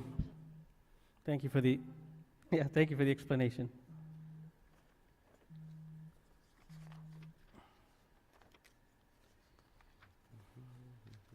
I just have 20 more pages. Hold on. No, I am done. Thank you. I'm sorry. I don't know that I need to apologize, but I did have all these questions, and I don't come from the education side, so I might have more questions than others. But thank you so much for answering the questions. It clears it up for me, and then I can I understand it better. So thank you. Thank you, Mrs. McCauley. Jeanette, I want to tell you, first of all, great job on your first time doing this. You're giving us a lot of good and right answers, so thank you very much for that. Dr. Aguilar, I do appreciate your high aspirations. I think that's the only way that we should be leaning towards is high aspirations for everyone, because even if we don't reach, we're still reaching high enough. Okay, but I appreciate the work. So thank you very much, Jeanette. Just a couple of things to follow up as far as students having scheduled meetings with counselors. Do we not have data to reflect? I know it says in progress, but I figure mid-year we should have some numbers indicating that counselors are meeting with students. I know that they are, okay? But can we get some data, at least updated maybe at the Pulse or next Friday or whatever else, what those numbers might look like? Yes, we have Ms. Johnson and Ms. Caitlin Mayo who have been working on data. We can surely provide that data for you in the Pulse. Thank you very much. And also in the area of CTE, I know that we're like at 86-point-something%. So do we have a plan in place to target that 13% that may not be in some sort of CTE course, or is that something that we're going to be okay with because they're choosing other avenues and not necessarily focus on a CTE pathway? Yeah, and actually I did look at that specifically because I was curious as to the 13%. So when you take the snapshot throughout the year, a student could complete their pathway by their sophomore year or even their junior year. So yeah, many of the students, if you were to look how many students have completed a pathway, it's going to be closer to 100% because it is a graduation requirement. Excellent. Thank you very much. And I think my question on the appropriateness of assignment, if we can just get a percentage there, I mean, like you're saying, it's going to be skewed because of the 7th period, but if it's 90%, you know what? Then it's 90%, and that way we see a number, and we can say, okay, we're working towards that 10%, or the 10%'s off because of the 7th period date. It's a done deal. We all understand that. So, all right. Thank you guys very much for all the work. I can't imagine, obviously these 4 goals and all these metrics you have to follow, and I do appreciate the work. Just one last comment as far as the third party is concerned with the evaluation system that we have in place. Correct me if I'm wrong, but if we have Mr. Peterson in place that entrusts those responsibilities onto our principals and their associate principals to do that work at the evaluation level of teachers, then we have, as trustees, should entrust that they're coming back to us with who they want to recruit and retain for the following school year. Because yes, we want the best teachers in our classrooms, and if we have high standards, and then those are the high standards. And I know that as we're dealing with personnel, they're all aware of what those standards are. So to come back to the table and say, by the way, we want to have a third party come and evaluate this teacher because I don't trust such and such principal's opinion of that teacher, I think is the wrong way to go. So that's just my opinion, but I think the board probably agrees with me to some extent on that. I would just add, it was great to see that 100% of staff have completed professional development and their satisfaction with development opportunities and the actual or the actual experience. Those metrics were markedly higher than they've been. And one last thing, Jeanette, on the budget expenditures. So it's safe to say that we're probably on target then to maximize those dollars for the LCAP this year, because I know that the state's going to be taking a closer look as to us expending all LCAP assigned dollars. So is that where we're at, Dr. Weimer? Yes, we are on pace to be able to do that with the outstanding expenses we know that come at the end of the year, like clearing the negatives on the nutrition services and those types of things, yes. Thank you, sir. Jeanette, great job. Thank you. Thank you. So I do want to add, Richard, I totally agree with you with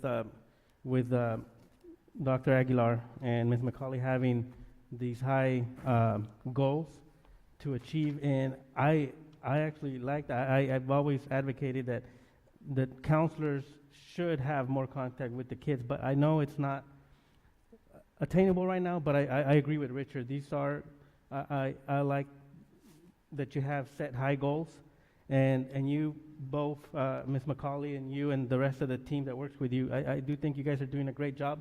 We just got to ask the questions. No, we appreciate the questions. It's the only way we get better. So thank you. Thank you, Ms. McCauley.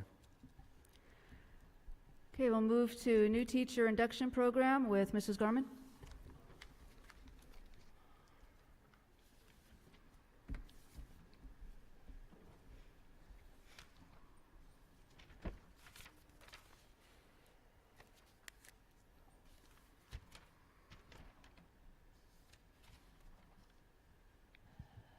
Good evening, everyone. Switch gears here a little bit, talk about induction. I want to give you some brief background about the program, just so those of you who may not be as familiar understand what it does, what it's about, that kind of thing, and then I'll just kind of summarize the why behind these preconditions, what they are, why we should care about them, etc. And advance that. So California law allows the Commission on Teacher Credentialing, the CTC, the authority to grant accreditation to a school district, a college, a university, some entity that wants to run their own 2-year program that supports new teachers. And in 2006 or so, about 15 years ago, this district went through that process to become one of those sponsoring programs for new teachers, and we said, we're going to run our own program and help new teachers. That's a 2-year program that we're committing to run in our own district to support the new teachers coming into our district. So in order to have that ability and to get that accreditation, we have to, as the district, meet certain requirements in order to maintain the ability to have that program. And those requirements are called preconditions. So California Commission on Teacher Credentialing says, yep, go for it, support your new teachers, run your program, and then follow all these things and prove it to us that you're following all these things. Okay? Our teachers get into our program when they have a preliminary credential. A preliminary credential, most teachers complete all the requirements for a preliminary credential and can enter our program and spend the 2 years and then get recommended for a clear credential. In 2020, though, when COVID came around, a lot of schools were closing, a lot of testing centers were closing, and this impacted the industry because part of the requirements for getting that prelim credential involves some tests to prove your subject knowledge, some artifacts you have to submit, some videos of yourself teaching, some reflections you have to write. And when schools are closed and you can't go take the test in a test center, teachers can't meet those requirements. So the governor in 2020 said, all right, I get it. You can't really do those requirements, but we do need you in the classroom. So go ahead and get a job and start teaching and worry about those tests and stuff later. So that executive order was signed in 2020. Some of our teachers in our program now are held to that executive order and are teaching for us, and they're in our program right now, and some graduated our program last June, but they still don't have those testing requirements met yet and can't be recommended for a clear credential until they get that done also. We are responsible for supporting them in that effort also. There's 31 teachers that fit that category that we have. We have 17 teachers who are in year 1 of the 2-year. We have 27 teachers in year 2. And then 31 that are held to the executive order requirements. Our program is a blended hybrid program. That means there are some online components that the teachers do in our online learning platform, Canvas, also known as Innovate Ed. They complete online requirements that are monitored by their mentors. I work with 4 absolutely stellar, outstanding teachers on special assignment who monitor their people around the district and the online submissions that the new teachers submit. And those mentors also provide in-person support on a weekly basis, because candidates are required to have no less than 1 hour per week support from a qualified mentor.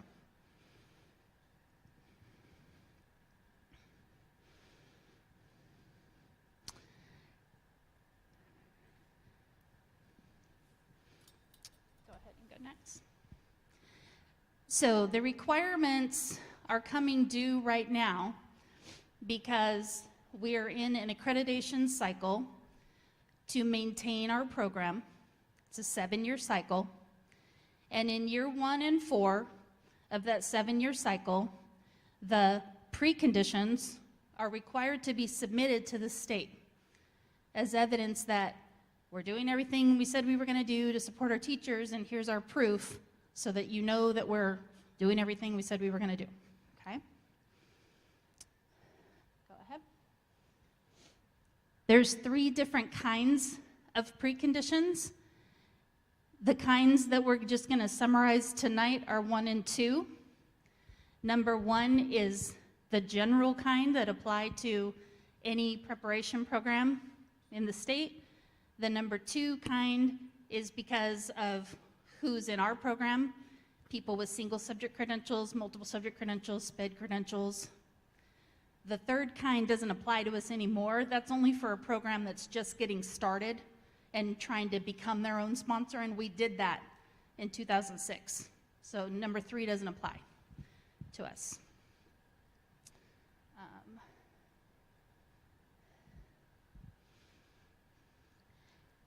So I'm just going to summarize the general preconditions and the particular kinds of preconditions dealing with the teacher induction program. And then, because this is an issue of compliance for the state to look at our program and grant us continuing accreditation over the 7-year cycle, this will be brought back to you in March as a consent agenda item to hopefully approve that you agree and support these preconditions that have come before you, and can say that with your yes vote that our district is doing these things and we agree and support this program.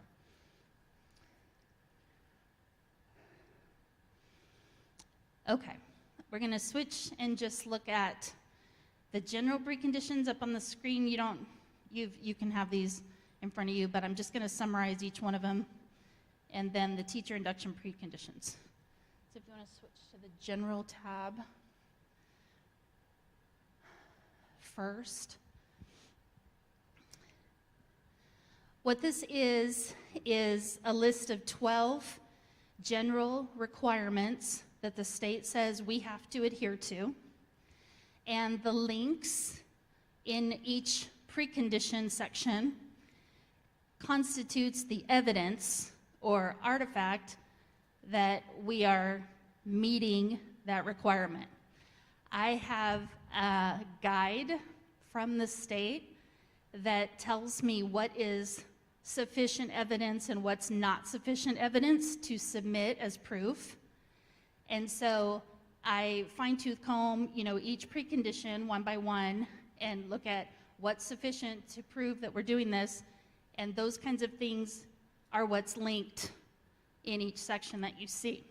I'm not going to open each link right now, but you have it there to dig deeper as you would like to. Number one basically needs assurance. They want assurance that our district supports this kind of program. And we have a letter statement from Superintendent Alan Pearson. You have board policy that says we support the program. And if we're approved for accreditation, we'll support the program. And that happened in 2006, as I mentioned. So that's what that's about and the evidence that's linked. Number two talks about each candidate. They get to be in the program and stay there until we drop them for some reason, not meeting the criteria, if they withdraw on their own. And we had that happen this year with a couple candidates who said, I can't do this program right now. I am doing too much. I am too busy with teaching. I'm overwhelmed. Can I just start the program next year? So if a candidate comes and says that, we look at that and they may withdraw.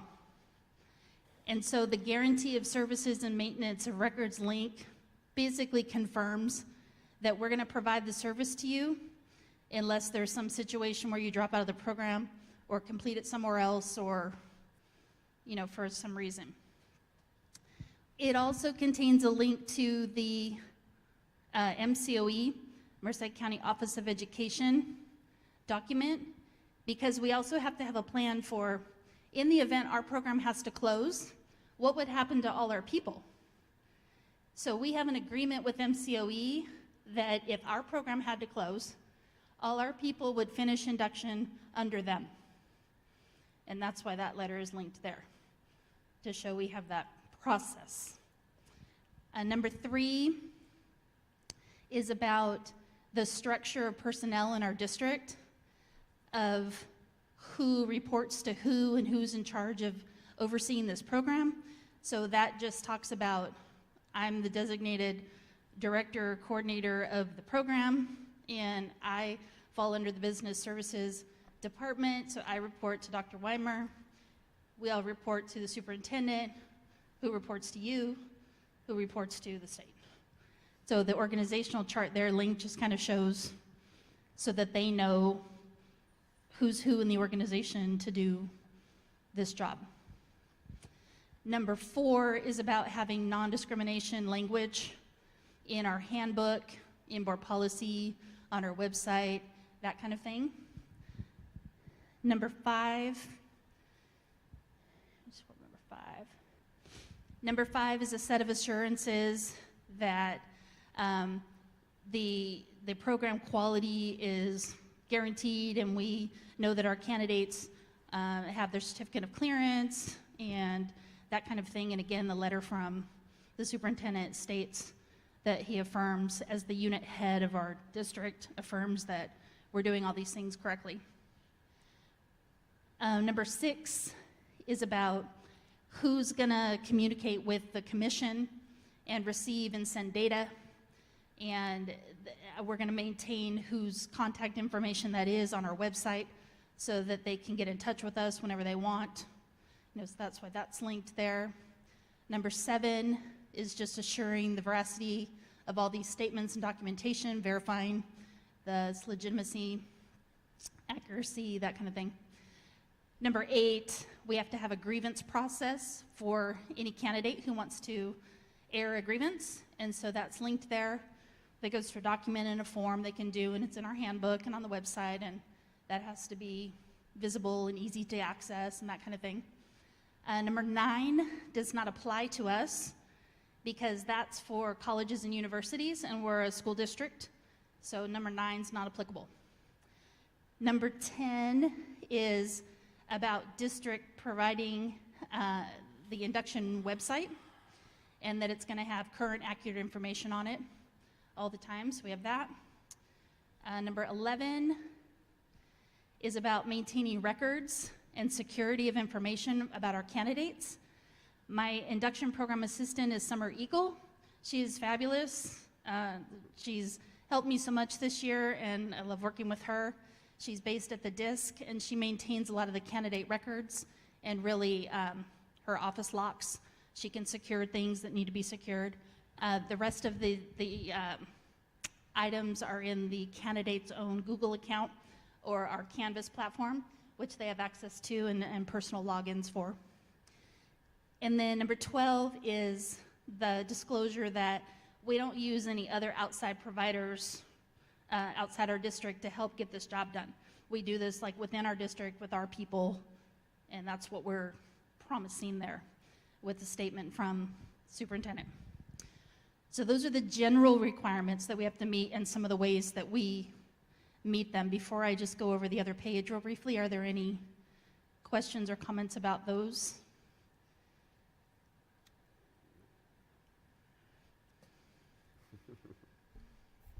I think we're okay. Okay, then the next page is just much shorter. This is specific to a teacher induction program. And some of the things we have to have, some of the requirements we have to have for that are preconditions. And so the number 1 says you have to state that it's a 2-year individualized job-embedded system of mentoring, and it has to say that in your handbook and on enrollment forms and et cetera. So we have the candidate enrollment form there, assuring that information. Number 2 says you have to have a mentor assigned within 30 days. Your mentor has to match you in grade level, credential held, subject area, something like that. So we do that. The mentors that we have assigned are all high school credentialed, so we match grade level that way. We have to show proof that we've matched the mentor within 30 days, and that's part of what Summer helps track too on a spreadsheet that we have about when the candidate enrolled and when they were matched with who. So that's there. Number 3 is about the mentor and that they provide the minimum 1 hour per week support, and there's their job description linked, and we have to prove how we know they're spending 1 hour per week or more. And so this year I created this mentor activity log, and it's a Google form, and they fill it out weekly on who they've met with and why and what they did in that meeting. And so it tracks all the time with every person that they've spent. And that's how we have evidence that our candidates are getting the right amount of support. Number 4 is that they have to create goals within 60 days in an individualized learning plan, or ILP. And so it's linked there if you're interested in what they have to complete. And then it's a section of our handbook also. Number 5 is also about the ILP, and we have to prove that it's not used for evaluation purposes, that this is strictly for professional growth and completion of our program.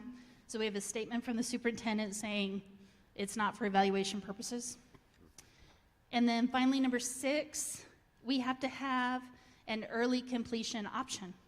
So there are some candidates who are really stellar teachers that have the ability to complete the 2-year program in 1 year.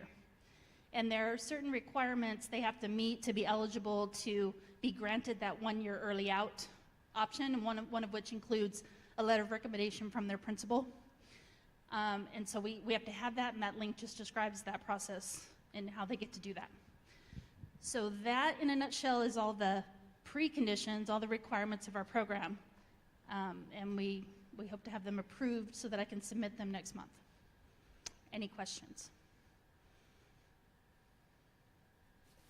No, but the work you do with our TIP program is excellent, so thank you very much. Thank you. Thank you, Mrs. Garman. Thank you. Okay, next we have school resource officers. Mrs. Johnson.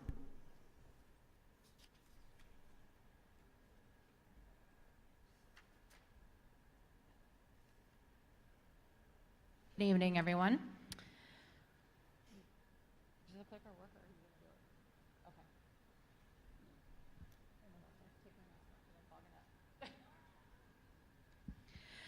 The Merced Union High School District is committed to continued refinement of safety. Having SROs on campus is one of the ways we help keep our students and staff safe. I reviewed the 3 MOUs for Atwater PD, Merced PD, and Livingston PD to pick out the common language that is found in them and that describes the role of the SRO.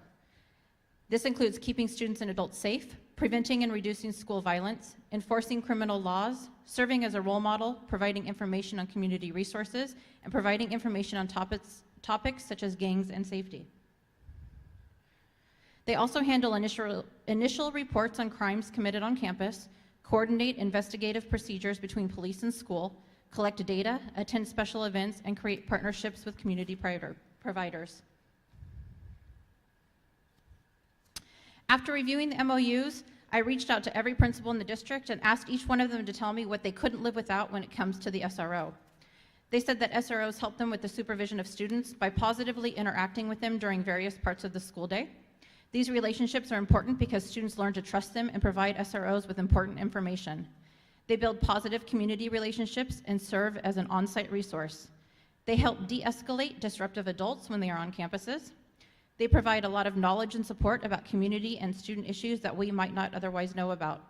They help with guidance when there are infractions with the law. They are a direct line of communication, and we have an immediate response to law enforcement needs.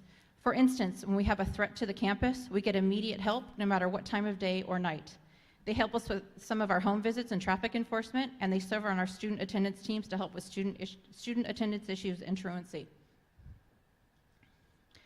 They provide us with police case numbers for our suspensions and expulsions, and they are the ones who can request the mobile crisis unit if a student needs a mental health evaluation.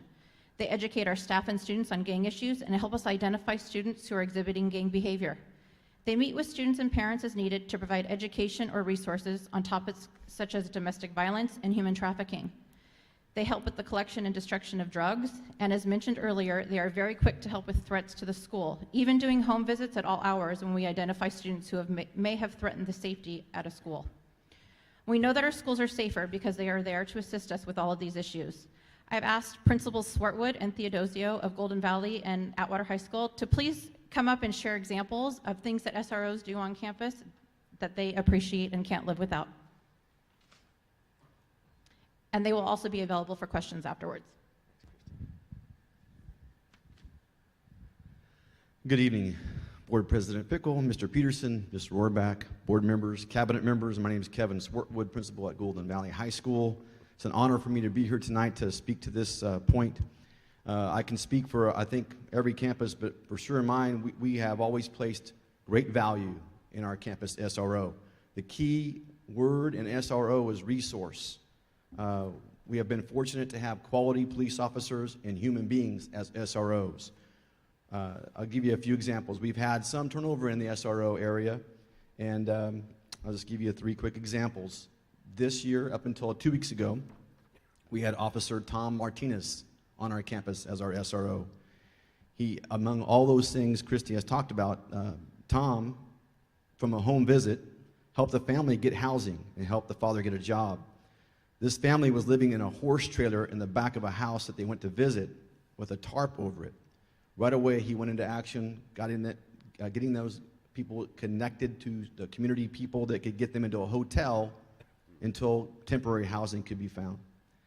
Officer Krista Stokes preceded Tom, and Krista would provide counseling to female students who were victims of abuse and provide them with the information needed to navigate the legal system, file complaints, restraining orders, etc. She went to classrooms and spoke to students and allowed her to ask her all kinds of questions about topics like human trafficking, domestic violence, etc.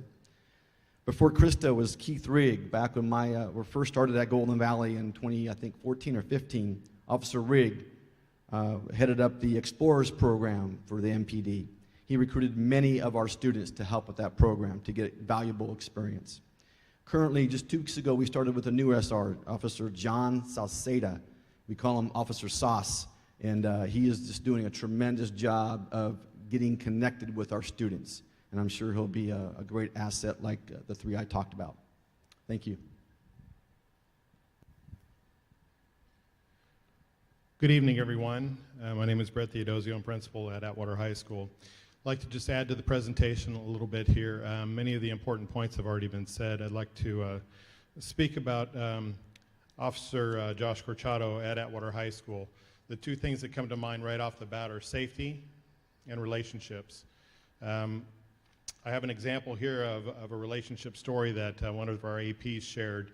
I'm going to share that with you in a second, but I could tell you, even as of this morning, we had a transient on in the front of the school around our kids, and it came on the radio, and the first thing that happened, Officer Cruchado's out there, and he's talking with the individual, getting them the help or getting them to where they need to be. We had a medical emergency here this last week, and Officer Cruchado was right there to aid with EMS, emergency services, coming in to support the student. It's just little things like that that really brings the day-to-day benefit of having the student, or having Officer Cruchado on campus. Here's what was shared by one of our associate principals. Officer Cruchado works extremely well with our population. He takes initiative to get to know our students on campus and build relationships with them.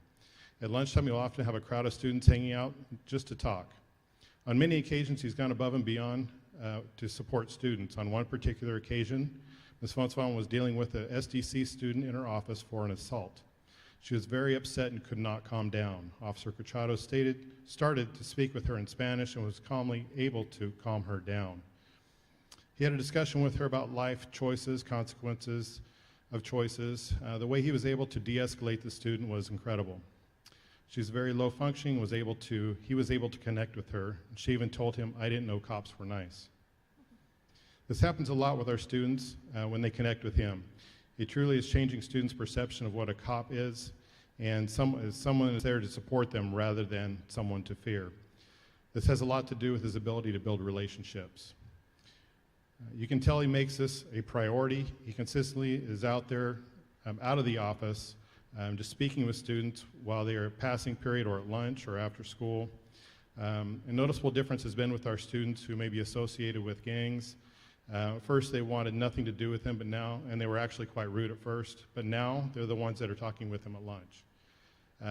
It's just a positive influence on campus. When he is out or not there, we have another officer assigned to us for that day, and like I said, we've been in situations where we have maybe aggressive parents that may come on campus, and without that SRO officer there, it's your administrators dealing with this, which we're trained and skilled in doing, but just simply the presence of him maybe standing nearby or around automatically brings that down to a more manageable level so we can focus on getting done what we need to get done. So those are some of the examples of Officer Cruchado at Atwater High School.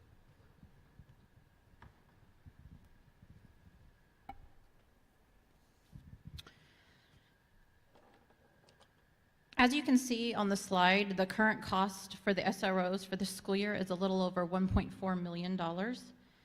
This is when all positions are filled. The position at Livingston High School has not yet been filled, so we have not been charged for it. In an effort to reduce the amount we spend, I look at another option for the Atwater area, since that is the highest amount we pay. Based on the current salaries, we would save around $170,000 if we contracted with the Merced County Sheriff Department instead of Atwater PD. Moving to this in this direction would provide us with 2 full-time deputies to serve Atwater and Buhack Colony for $420,000. Any questions? So on Atwater, there was a minor change on that. Was that a mistake? Are you talking about the change that I made to the presentation on the cost with the sheriff? Of the sheriff. So I met with them and I got an initial quote for between $370,000 and $380,000. And on Monday I received an email that due to salaries that cost was increased. So I changed the presentation so that it would reflect it. I didn't want you to be surprised next week. Thank you. So I do agree with the stories that they shared, and I've had good positive feedback at Livingston High School since that's where I'm from, and I'm familiar with the police department and the chiefs that were there, and I've heard feedback similar to what both of the principals mentioned. So I am all for having SROs in the schools because they do have a positive impact on most kids. I mean, there's some that may not happen, but for the most part, it's a positive experience having them there for the most part. I think the question that some of the board members had last time was the cost, but it looked like you addressed it. So for Mercedes, 183.7 per SRO. The sheriff would be 210. Livingston's 104 is what the new projected is going to be, correct? Correct. So, you said there was a savings of, I made, the math says about 85,000 in the difference from this year to next year in Atwater.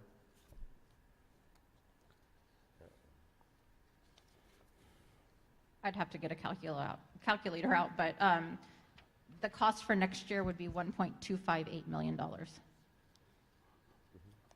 Got it. Okay, and then the other question that we had last time was, is there funds that either the police department, obviously you did go, somebody did go back to the police departments and ask if there was any other funds that they could use to help us out, COVID funds, if they could use that, or from our side as well. Was that done? Are you talking about in the Atwater area because of the high cost? Well, I think we said to all areas, but Atwater was the highest. Yeah, we don't pay the 100% salary for Merced PD. I believe, Dr. Weimer, you can correct me if I'm wrong, but I believe it's 80%. At Atwater, we pay 100% plus. If we went to the sheriff, then we would be paying 100% of the salary because those officers would only be assigned to us. In Atwater right now, those officers are pulled off to do other things in Atwater sometimes, including traffic enforcement in the morning and after school. If we went to the sheriff's department, they're assigned solely to our schools. Well, that's good to hear.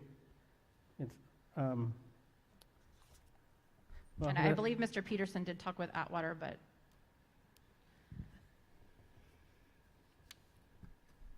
I haven't received word back, but to answer your question, I don't think that will be positive, whatever word I get back.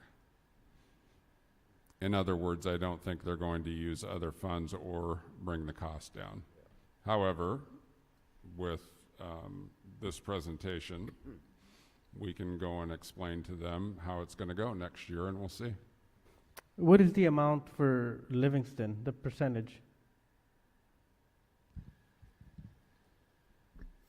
It's the entire cost of the officer, but we also get that officer during summer school and all of the time in which school is in session. You said, it was hard to hear, we get the officer the whole time during school, and what else? Anytime that we're in session, yeah. So, and that cost is significantly lower. Is that because Livingston pays a lot less, or? Yes. well, I'd like to point out, though, that they haven't been able to find anybody to fill the position. That's also part of the reason. There may be other issues in Livingston too, but yes. Christy, thank you very much for bringing this option forward. Is the sheriff accustomed to having an SRO program? And yes, okay. they have served as SROs in the past, and they currently are contracted with other districts to provide SROs. Okay, great. So they have a specific training program and interview process, and okay, great. Thank you. Thank you for researching those alternatives for us.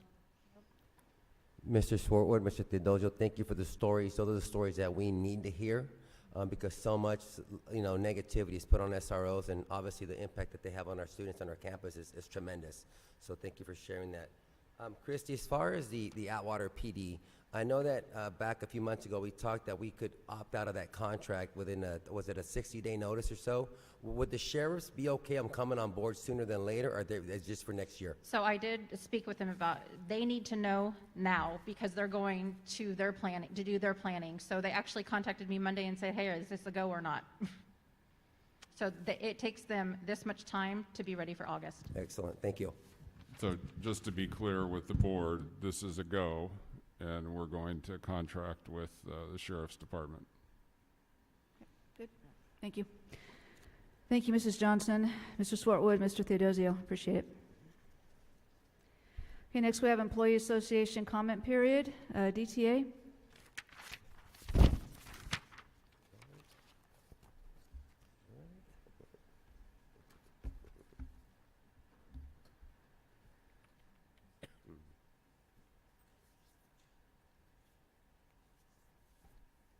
Am I on? I'm on, all right. Good evening, President Pickle, Board Member Superintendent Peterson, and Cabinet. Tonight was supposed to be short, but during a workout I was interrupted by an irate math person that wasn't even from my school, which was odd. I don't know why they're on my campus. And then hearing the math presentation, I just thought it would behoove me to speak for the rest of the people regarding our math adoption. So I continue to hear from math teachers, and it's a lot, and I'm not saying that everybody dislikes it, that Carnegie curriculum is not working, and that is a capital not. I don't use the curriculum or the software, so I cannot even tell you what issues there are or how it's failing. I do, however, encourage you to reach out to every math teacher in our district to find out why exactly they feel this way, or why a lot of them feel this way. What I do know is that this type of frustration and waste of money can be avoided by having the experts, our teachers, be involved in the adoption of a curriculum from start to finish. We should have curriculum committees for every subject. These committees should be called upon the second that we know we're going to begin the adoption process. These experts should be the ones that show us what are the possibilities for adoption. And then, from that small group of experts, we throw it out to the larger group of experts to narrow it down to the adoption. This is clearly not what happened with the Carnegie adoption, and it is clearly not running smoothly. In a time when we're really trying to recover, what we're seeing, what I'm seeing, what I'm hearing, is that teachers are struggling to get their kids back to where they need to be.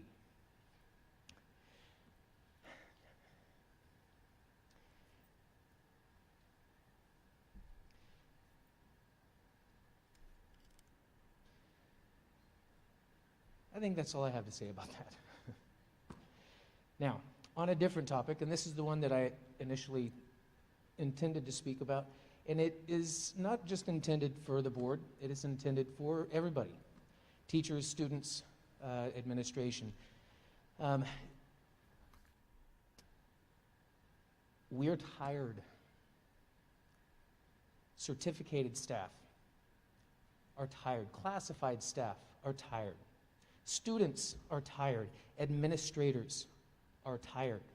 And we are all tired of the pandemic and the requirements that we must abide in order to gather in the safest possible manner. We sincerely, and I guess I personally, but I hope all of us sincerely look forward to a time when we can put this all behind us as a bad dream and have no more masks, have more handshakes, more hugs, more of everything that bring us together as a community. I'm not convinced that that time is now. And the reason is, I'm not an epidemiologist. I'm not a doctor. I'm not an expert in this field. There are people that are. We need to listen to these people. Yeah, they're guessing, but they're giving us their best guess. So I guess I'm ultimately pleading with everyone who is at their wits' end to not allow our fatigue to make us ignore the best advice being given to us by the professionals whose job is to try to protect our public health.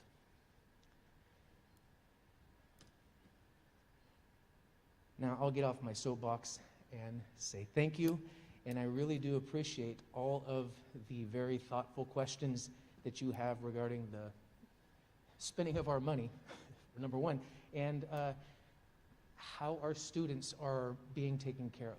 So, thank you. Thank you, Mr. Pust. CSEA? No comment? Okay, it takes us to the consent agenda. Is there a motion to approve the consent agenda? So moved. I second that. Okay. Then we'll call for the vote. Can we have some discussion first? Sure. I just wanted to ask, we got the revised personnel report tonight. What is the revision?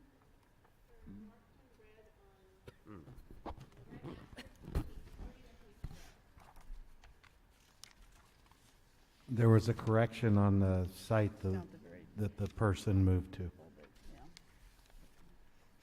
you have red? I don't have any red.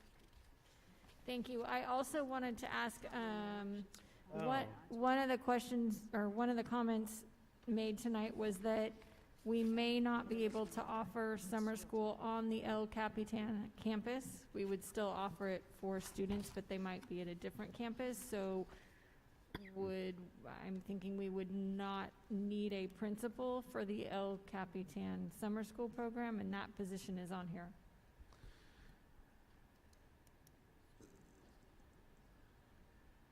I don't know.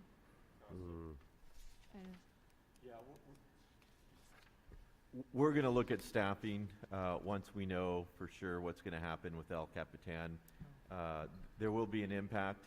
We just don't know what it is just yet, and adjustments will need to be made. Yeah, and I would argue that El Capitan kids are going to go somewhere, and they're still going to need to be taken care of. It's Sure, but historically, we've had one site in Merced, one site in Atwater. We've offered historically 2 summer school sites, only district-wide, so, I mean, that's the only question I have.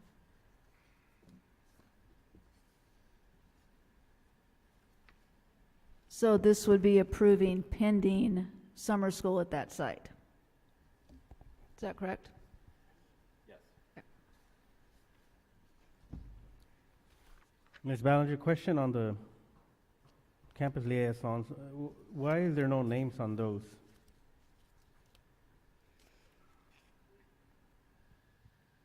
We don't list the names of people that we release. Oh, okay, they was released. I'm sorry. I didn't read that part. Sorry. Thank you. And just a correction on the principal, I think it's going to be based on the need, not necessarily whether or not it's on that campus. I don't want you to come, think that, hey, you're not having it there, so there won't be one. I think we need to look at the need for that. You mean as far as doubling up students and doubling up coverage? Yeah, I just don't want to misrepresent that in any way. Yeah, thank you for that. Anything else? No. I think it's awesome that we have a conservation program and the MOM program, Mind Over Matter. Those are really cool to see from our students. You want me to read the donations now? Yeah, after we vote. I'll go ahead and do it after we vote. Okay. Yeah, sorry, I forgot that. Thank you. No more questions then? I don't have a question, but I have a comment. So on, this is voted as a whole. In order for one of us to not vote on the whole thing, we have to pull one item. Is that correct? Yes. So, for example, I'll be straight. The personnel report, the asterisk has my daughter's name on it, so I don't want to vote on this because of conflict of interest. So, do we pull just that one and you guys vote on it individually, or I'll just vote no on the whole thing? You could abstain from the entire vote, because it comes as a package deal, like you mentioned. So if you wanted to abstain, then you would abstain from the vote on the consent agenda as a whole. I think that we can, you can correct me if I'm wrong, but I think we can pull one item and then you guys can vote on it individually, and then I can vote on the rest. But if you want to do it that way, that's fine with me. Yeah, it's possible to do it the way you said. I think the most efficient way is just to abstain.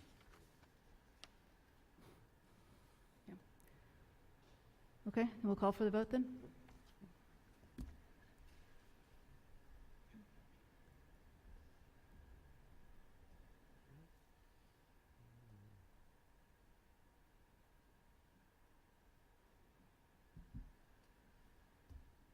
I'm an aye, Mr. Rohrbeck.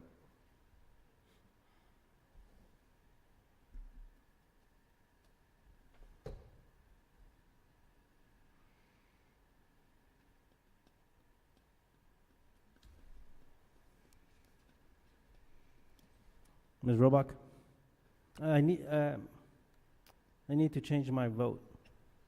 I put nay, but it should be abstain, but I really would have rather do it the other way where I can vote on the rest of the stuff, but if this is the final, this is the final. It's abstain. The motion carries 4-0 with 1 abstention. At this time, Merced Union High School District wishes to thank the following donors. Lori Mize-Jans for her donation to the Atwater Drama Club, City Tire Sales of Modesto, and Anthony and Kristen Aquino to the LCAP Girls Soccer Program. And all of the following to student support at Livingston High School: Marilyn Brown, Phyllis Sunquist, Ida Escola, Mary Kay Winton, Stephen and Kara Raymer, Michael and Donna Blaine, Arlene Marquez, and Kathleen Villanueva. And then Kimberly Hawkins made a donation to the Kimberly Hawkins Gore Scholarship as well. Thank you. Thank you, Mrs. Ham. Okay, next we have credential provisional internship permit. Mrs. Ballinger. Thank you and good evening again. Trustees must take action on each request for a provisional internship permit, a PIP. Initial issuance of these documents began July 1st, 2005 and replaced emergency permits. The Commission on Teacher Credentialing requires that provisional internship permits be requested for individuals not fully credentialed in a specific area but meet certain criteria.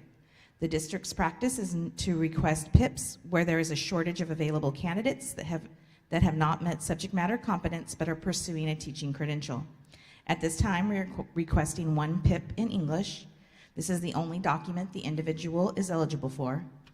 Ryan Machado Bell obtained a Bachelor of Arts degree from CSU Stanislaus and is majoring in English. He is enrolled in the credential program, working towards obtaining the English credential. He was offered a position at Buhack Colony High School.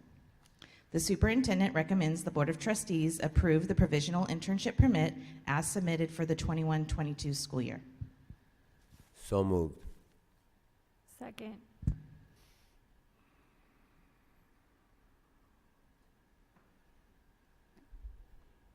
Okay, is there a motion to approve? Oh, you moved? Okay, is there a second? She I seconded seconded it. Second, okay. Sorry, thank you. I'm a little behind here, sorry about that. Are there any questions for Mandy? Okay, then we'll go ahead and call for the vote, please.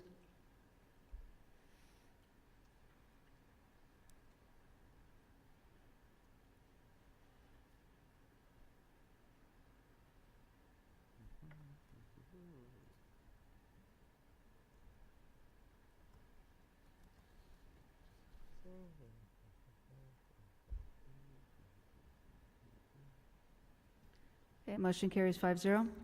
Next, we have Resolution 7-21, authorizing the closing of Fund 53. Dr. Weimer. Yes, the County of Merced is our bank, basically, and they are trying to clean up some of their accounts and some of the books, and they have asked us to close any accounts that have not been used within the past 5 years, have no intention of using, and do not have any cash balances. This is something that's going on countywide. We have one of those accounts, and they have asked us to close that account. So the superintendent recommends the Board of Trustees adopt Resolution 721, authorizing the closing of Fund 53. Should have been here on time. So what is that account 53? It's used for something that you have debt for that you're paying off, but it's not a bond. And we don't have any of those types of things that we keep in any separate funds. Thank you. So there's no implications to closing it? No. And it has not been used in at least 5 years. In my recollection, it's been longer than that. And can we open a new fund at any time? yeah, if we decided we needed to use that at some point, we would just have a resolution to reopen that account, and they would open it for us. Thank you. Okay. Is there a motion to approve? So moved. Second? Second. Okay, we'll call for the vote then, please.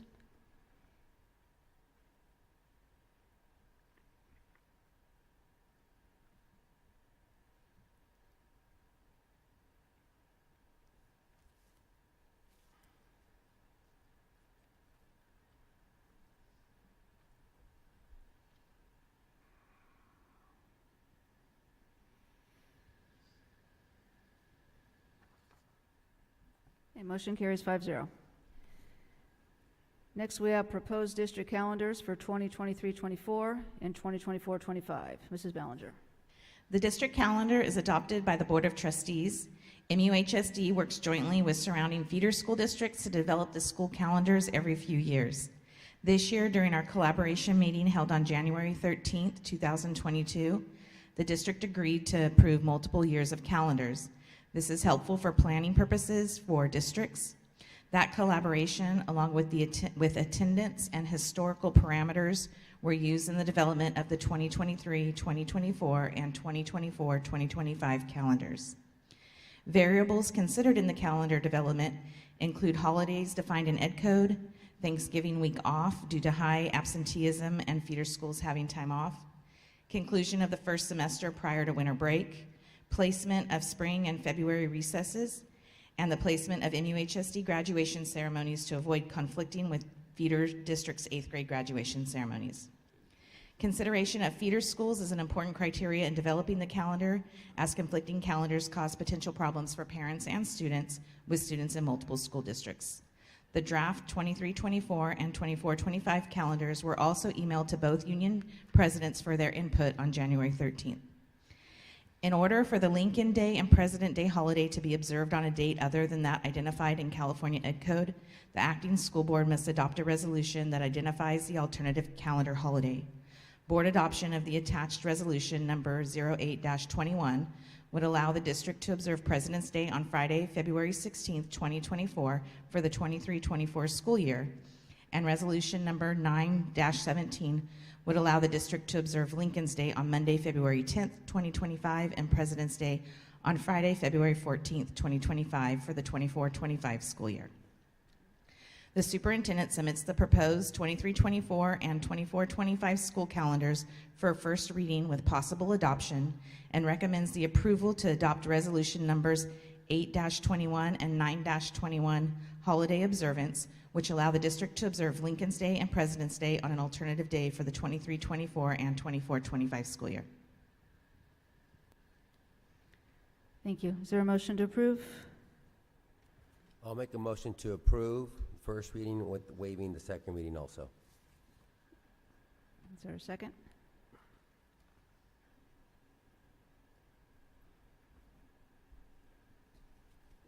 Is there a second to the motion? I second that. Thank you. Any questions or discussion before we vote?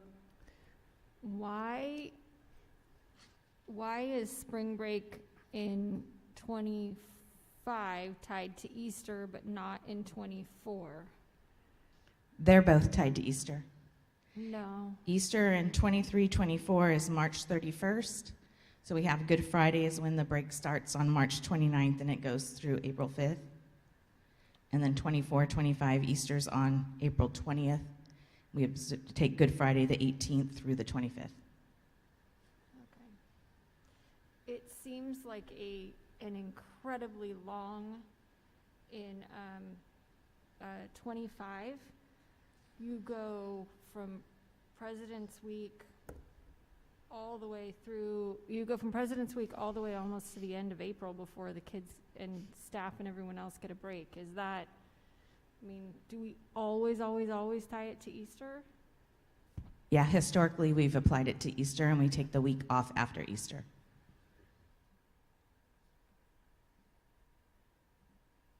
And that's consistent with the multiple feeders as well, correct? Yes, from what our collaboration indicated.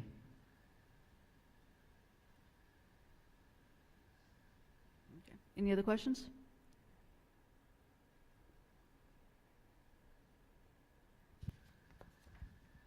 Okay, then we'll call for the vote.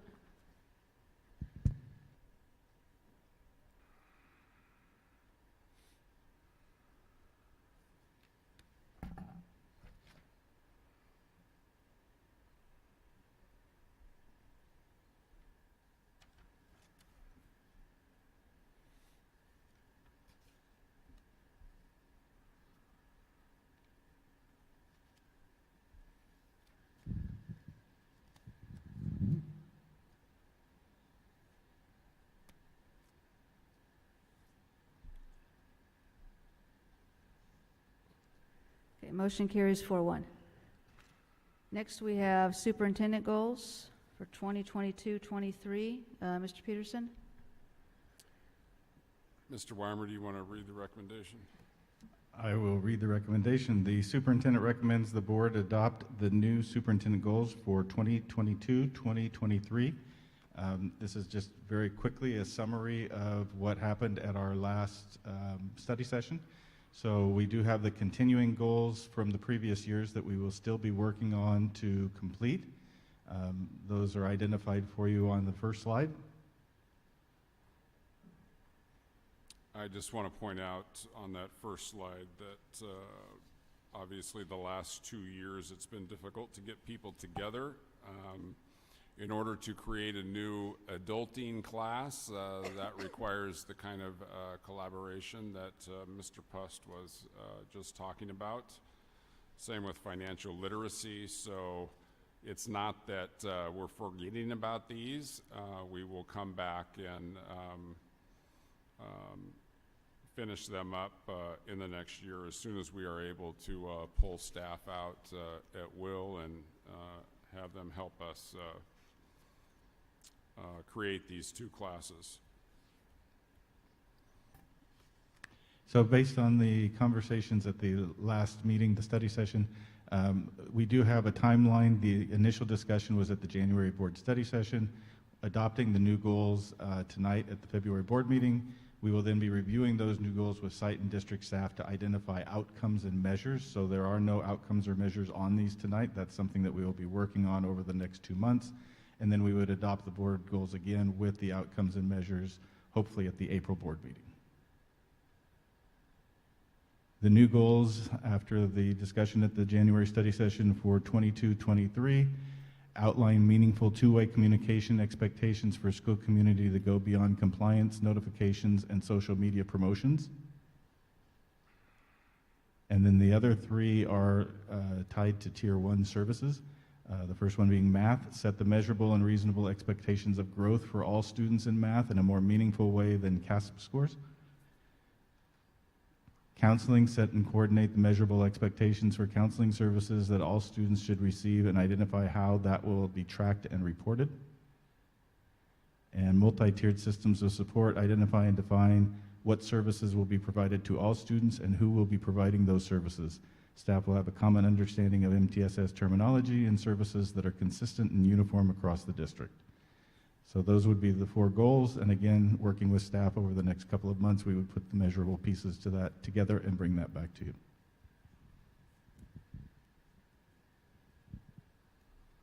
With that, the superintendent recommends that the board adopt the goals for 22-23. I'll make a motion to approve. Thank you. Is there a second? I second the motion. Okay. Any questions before we call for the vote?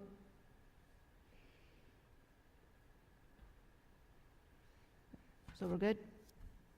Okay. We'll call for the vote then, please.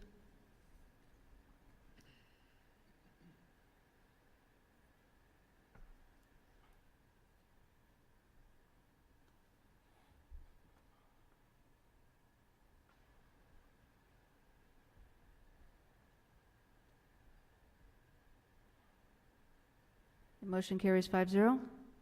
Just a comment on that. We covered that real well in that special board meeting, so that's why there's no questions on my side, at least.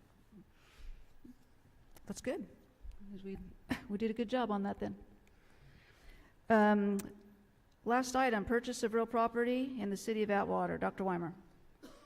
The district has the opportunity to purchase the piece of property that is adjacent to the property that we purchased already for the transportation building. That property has a warehouse currently on it, and it has a lease. So we would be purchasing the property, but honoring the lease for the terms of that lease, at which point after that, we would be able to occupy that facility. The superintendent recommends the board approve the purchase and sale of real property between the district and AGK Properties, LLC, and Lane Clark and Kathleen Clark at 288 Business Parkway in the city of Atwater, and delegate the authority to the superintendent or a designee, that's me, to take any action necessary to effectuate the terms of the purchase agreement. I'll make a motion to approve. Second. Okay. And no questions? The designee. Okay, then we'll call for the vote then, please.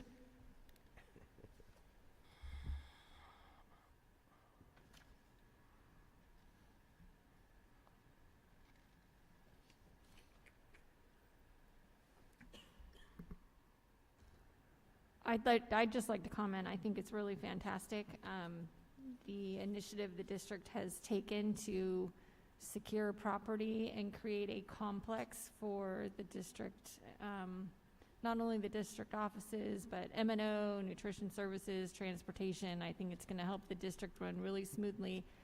And I would be a fan of, I think there are a couple more parcels in there, but I would be a fan of buying all of the adjacent lots and making it one big complex without a couple different parcels in there that are owned independently. Thank you. And the motion carries 5-0 on that. Next, we have Superintendent's report. Mr. Peterson. Thank you, Mrs. Pickle. First, I want to congratulate Merced High School in bringing the gold back to Merced High School in the Merced County Academic Decathlon this past weekend. And thanks to MCOE for all of their efforts in facilitating the event. Thank you, Mr. Shaw, for your presentation tonight on math, the entire math department. At LCAP, it's an area that definitely needs some focus, and it's not just change in our district, but it's change across the state and nation, really. I appreciate the innovation demonstrated at LCAP and how your staff is tackling the issue. It's to be commended. And Mr. Pust, you are heard loud and clear also. Part of the reason why math is a focus for us this year. Thank you to Mrs. McCauley and Dr. Aguilar for the LCAP update. It's almost that time of the year again when the updating process begins, and I urge everyone to attend a stakeholder meeting as it pertains to them. As you heard during tonight's presentation, that's where your feedback can have an effect on the direct action the district takes. On the topic of SROs, first, thank you to Director Johnson for your thorough report. I think you heard very clearly from the principals how much we value SROs. I know this board does, and I know,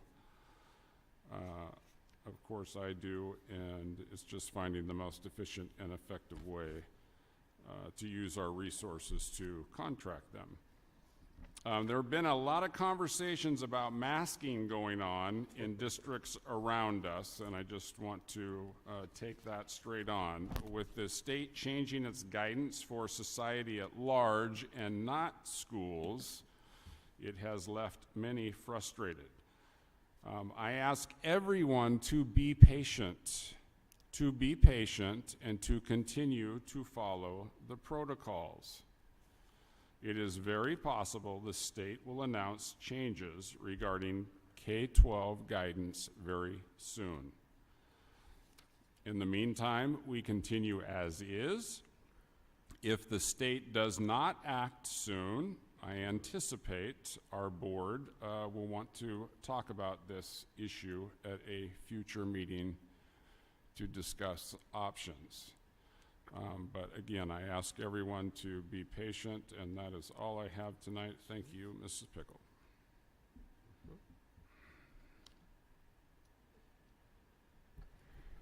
Mrs. Jarasinga, any comments? Nothing today, thank you. No? Mr. Valadez? So again, I want to thank everyone. I think everyone does a great job for the most part. So I appreciate everything that you guys do for the district. Everyone from teachers to janitors to everyone that works for the district. Sometimes I think we may underappreciate, and I'm not talking about us, but I mean society as a whole might underappreciate teachers and everyone who works for school districts. So for everybody, I want to say that we do appreciate what you do. I want to just also bring up one of the organizations that I'm involved with. We have a scholarship, and I just want to talk a little bit about it. We had very little applications come in from our district, and so we opened it up to 21 counties now. So we have, here's what it is. It's the Race to End the Stigma Scholarship. It was created by the Carlos Vieira Foundation to start the conversation about mental health. It's a $1,000 scholarship called Race to End the Stigma. It's granted annually to graduating high school seniors who are interested in mental health awareness or who are willing to share their story about mental health in an effort to end the stigma. And so you can apply for it online at carlosvierafoundation.org. And it's available, and I know scholarship season's coming up with deadlines coming up, so just wanted to point that out. We do have some students from our district that were highlighted by Merced County Times, but do you have the info? Do you want to bring that up? If you have it, go ahead. I've got it, but. Well, I'll let you do it. Okay. I have the one. I don't have that one. Well, okay, I'll put U.S. Rep. Jim Costa announced the nomination of 4 high school seniors from Fresno, Madera, and Merced counties. I'll go to the one from Merced County. Andrew Koenig of Merced was nominated to 2 academies, the U.S. Air Force Academy, West Point, and West Point Academy. Andrew attends El Capitan High School in Merced. He has a 4.11 GPA and will graduate in June. He is the son of Stephen and Michelle Koenig, and so on.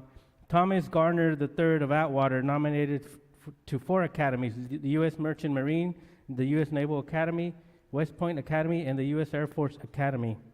Thomas Garner attends Atwater High School, has a 4.29 GPA, and will graduate in June. And then Cadet Master Sergeant, Thomas is a Cadet Master Sergeant at the Civil Air Patrol in Merced. Did I miss anyone? Anyways, congratulations, and this is testament to the job that you guys are doing and your staff are doing. So great job, everybody. Thank you. Mrs. Ham? Good meeting tonight, lots of great questions. The LCAP was a lot to get through, but I think it provided some really good data, and I look forward to the updates as we move on. It's been really fun to watch some of the winter sports, and I know our winter teams have had the worst of it with COVID starts and stops, and so, kudos to everyone who was patient through that. Merced Union High School District has had some tremendous athletes and teams, and it's been fun to watch. And now spring seasons are starting, and I know for some it's been more frustrating, but I think this year in general has just been better than the last. And like Mr. Puss said, I think we do all hope that we wake up from this bad dream and we put it behind us and move forward. So that was really encouraging, and I do really mean what I said. I think it's a great time for the district to use some of this excess funds for one-time expenditures that put us in a better position for the district as we move forward. Mr. Lopez? Yes, for Dr. Weimer, if we can get an update on our CARES funding and what's left there, and then also on our ECF funding, and how we're planning to use those. I'm not sure if we were granted. I think we were. You know, I think we talked about purchasing Chromebooks with some of those funds, correct? Okay, thank you. I do want to thank the board that attended I think it was last night's presentation from the MAP. Thank you, Dr. Aguilar, for helping chair that meeting. I think there were, 4 of us on that call last night. So, and it was great to hear the students' perspectives on their experiences of UC Merced. And I'm hopeful that many of our high school students will take advantage of that program, and that we do a decent job, or if not a greater job, of promoting that, and that where students are aware of taking advantage of the deadlines for applications and all the great things that can happen with the UC Merced partnership. As Mrs. Ham mentioned, you know, we wish well to all of our teams that are going to make the next round of playoffs for all the winter sports. Also, I want to thank Mr. Castillo from El Capitan, and I think it's a student that works with him, Mr. Peterson, that sits with him. Yes, I can't think of his name, but yes. But the job that they do, that make you know, networking and broadcasting the games, you know, for all of us to watch at home, is tremendous. And once again, I'm hopeful that at some point in time, all of our school sites will start doing that. I do believe we're almost there. Good. I think almost all of them are on YouTube at this time. Good, that's excellent. So thank you, Alex, if you're out there, and the student that works along with you also. And I do want to thank, obviously, all of our personnel. You guys are hanging in there. Christy, it's been a tough road, but you're making it work. So thank you for all the work.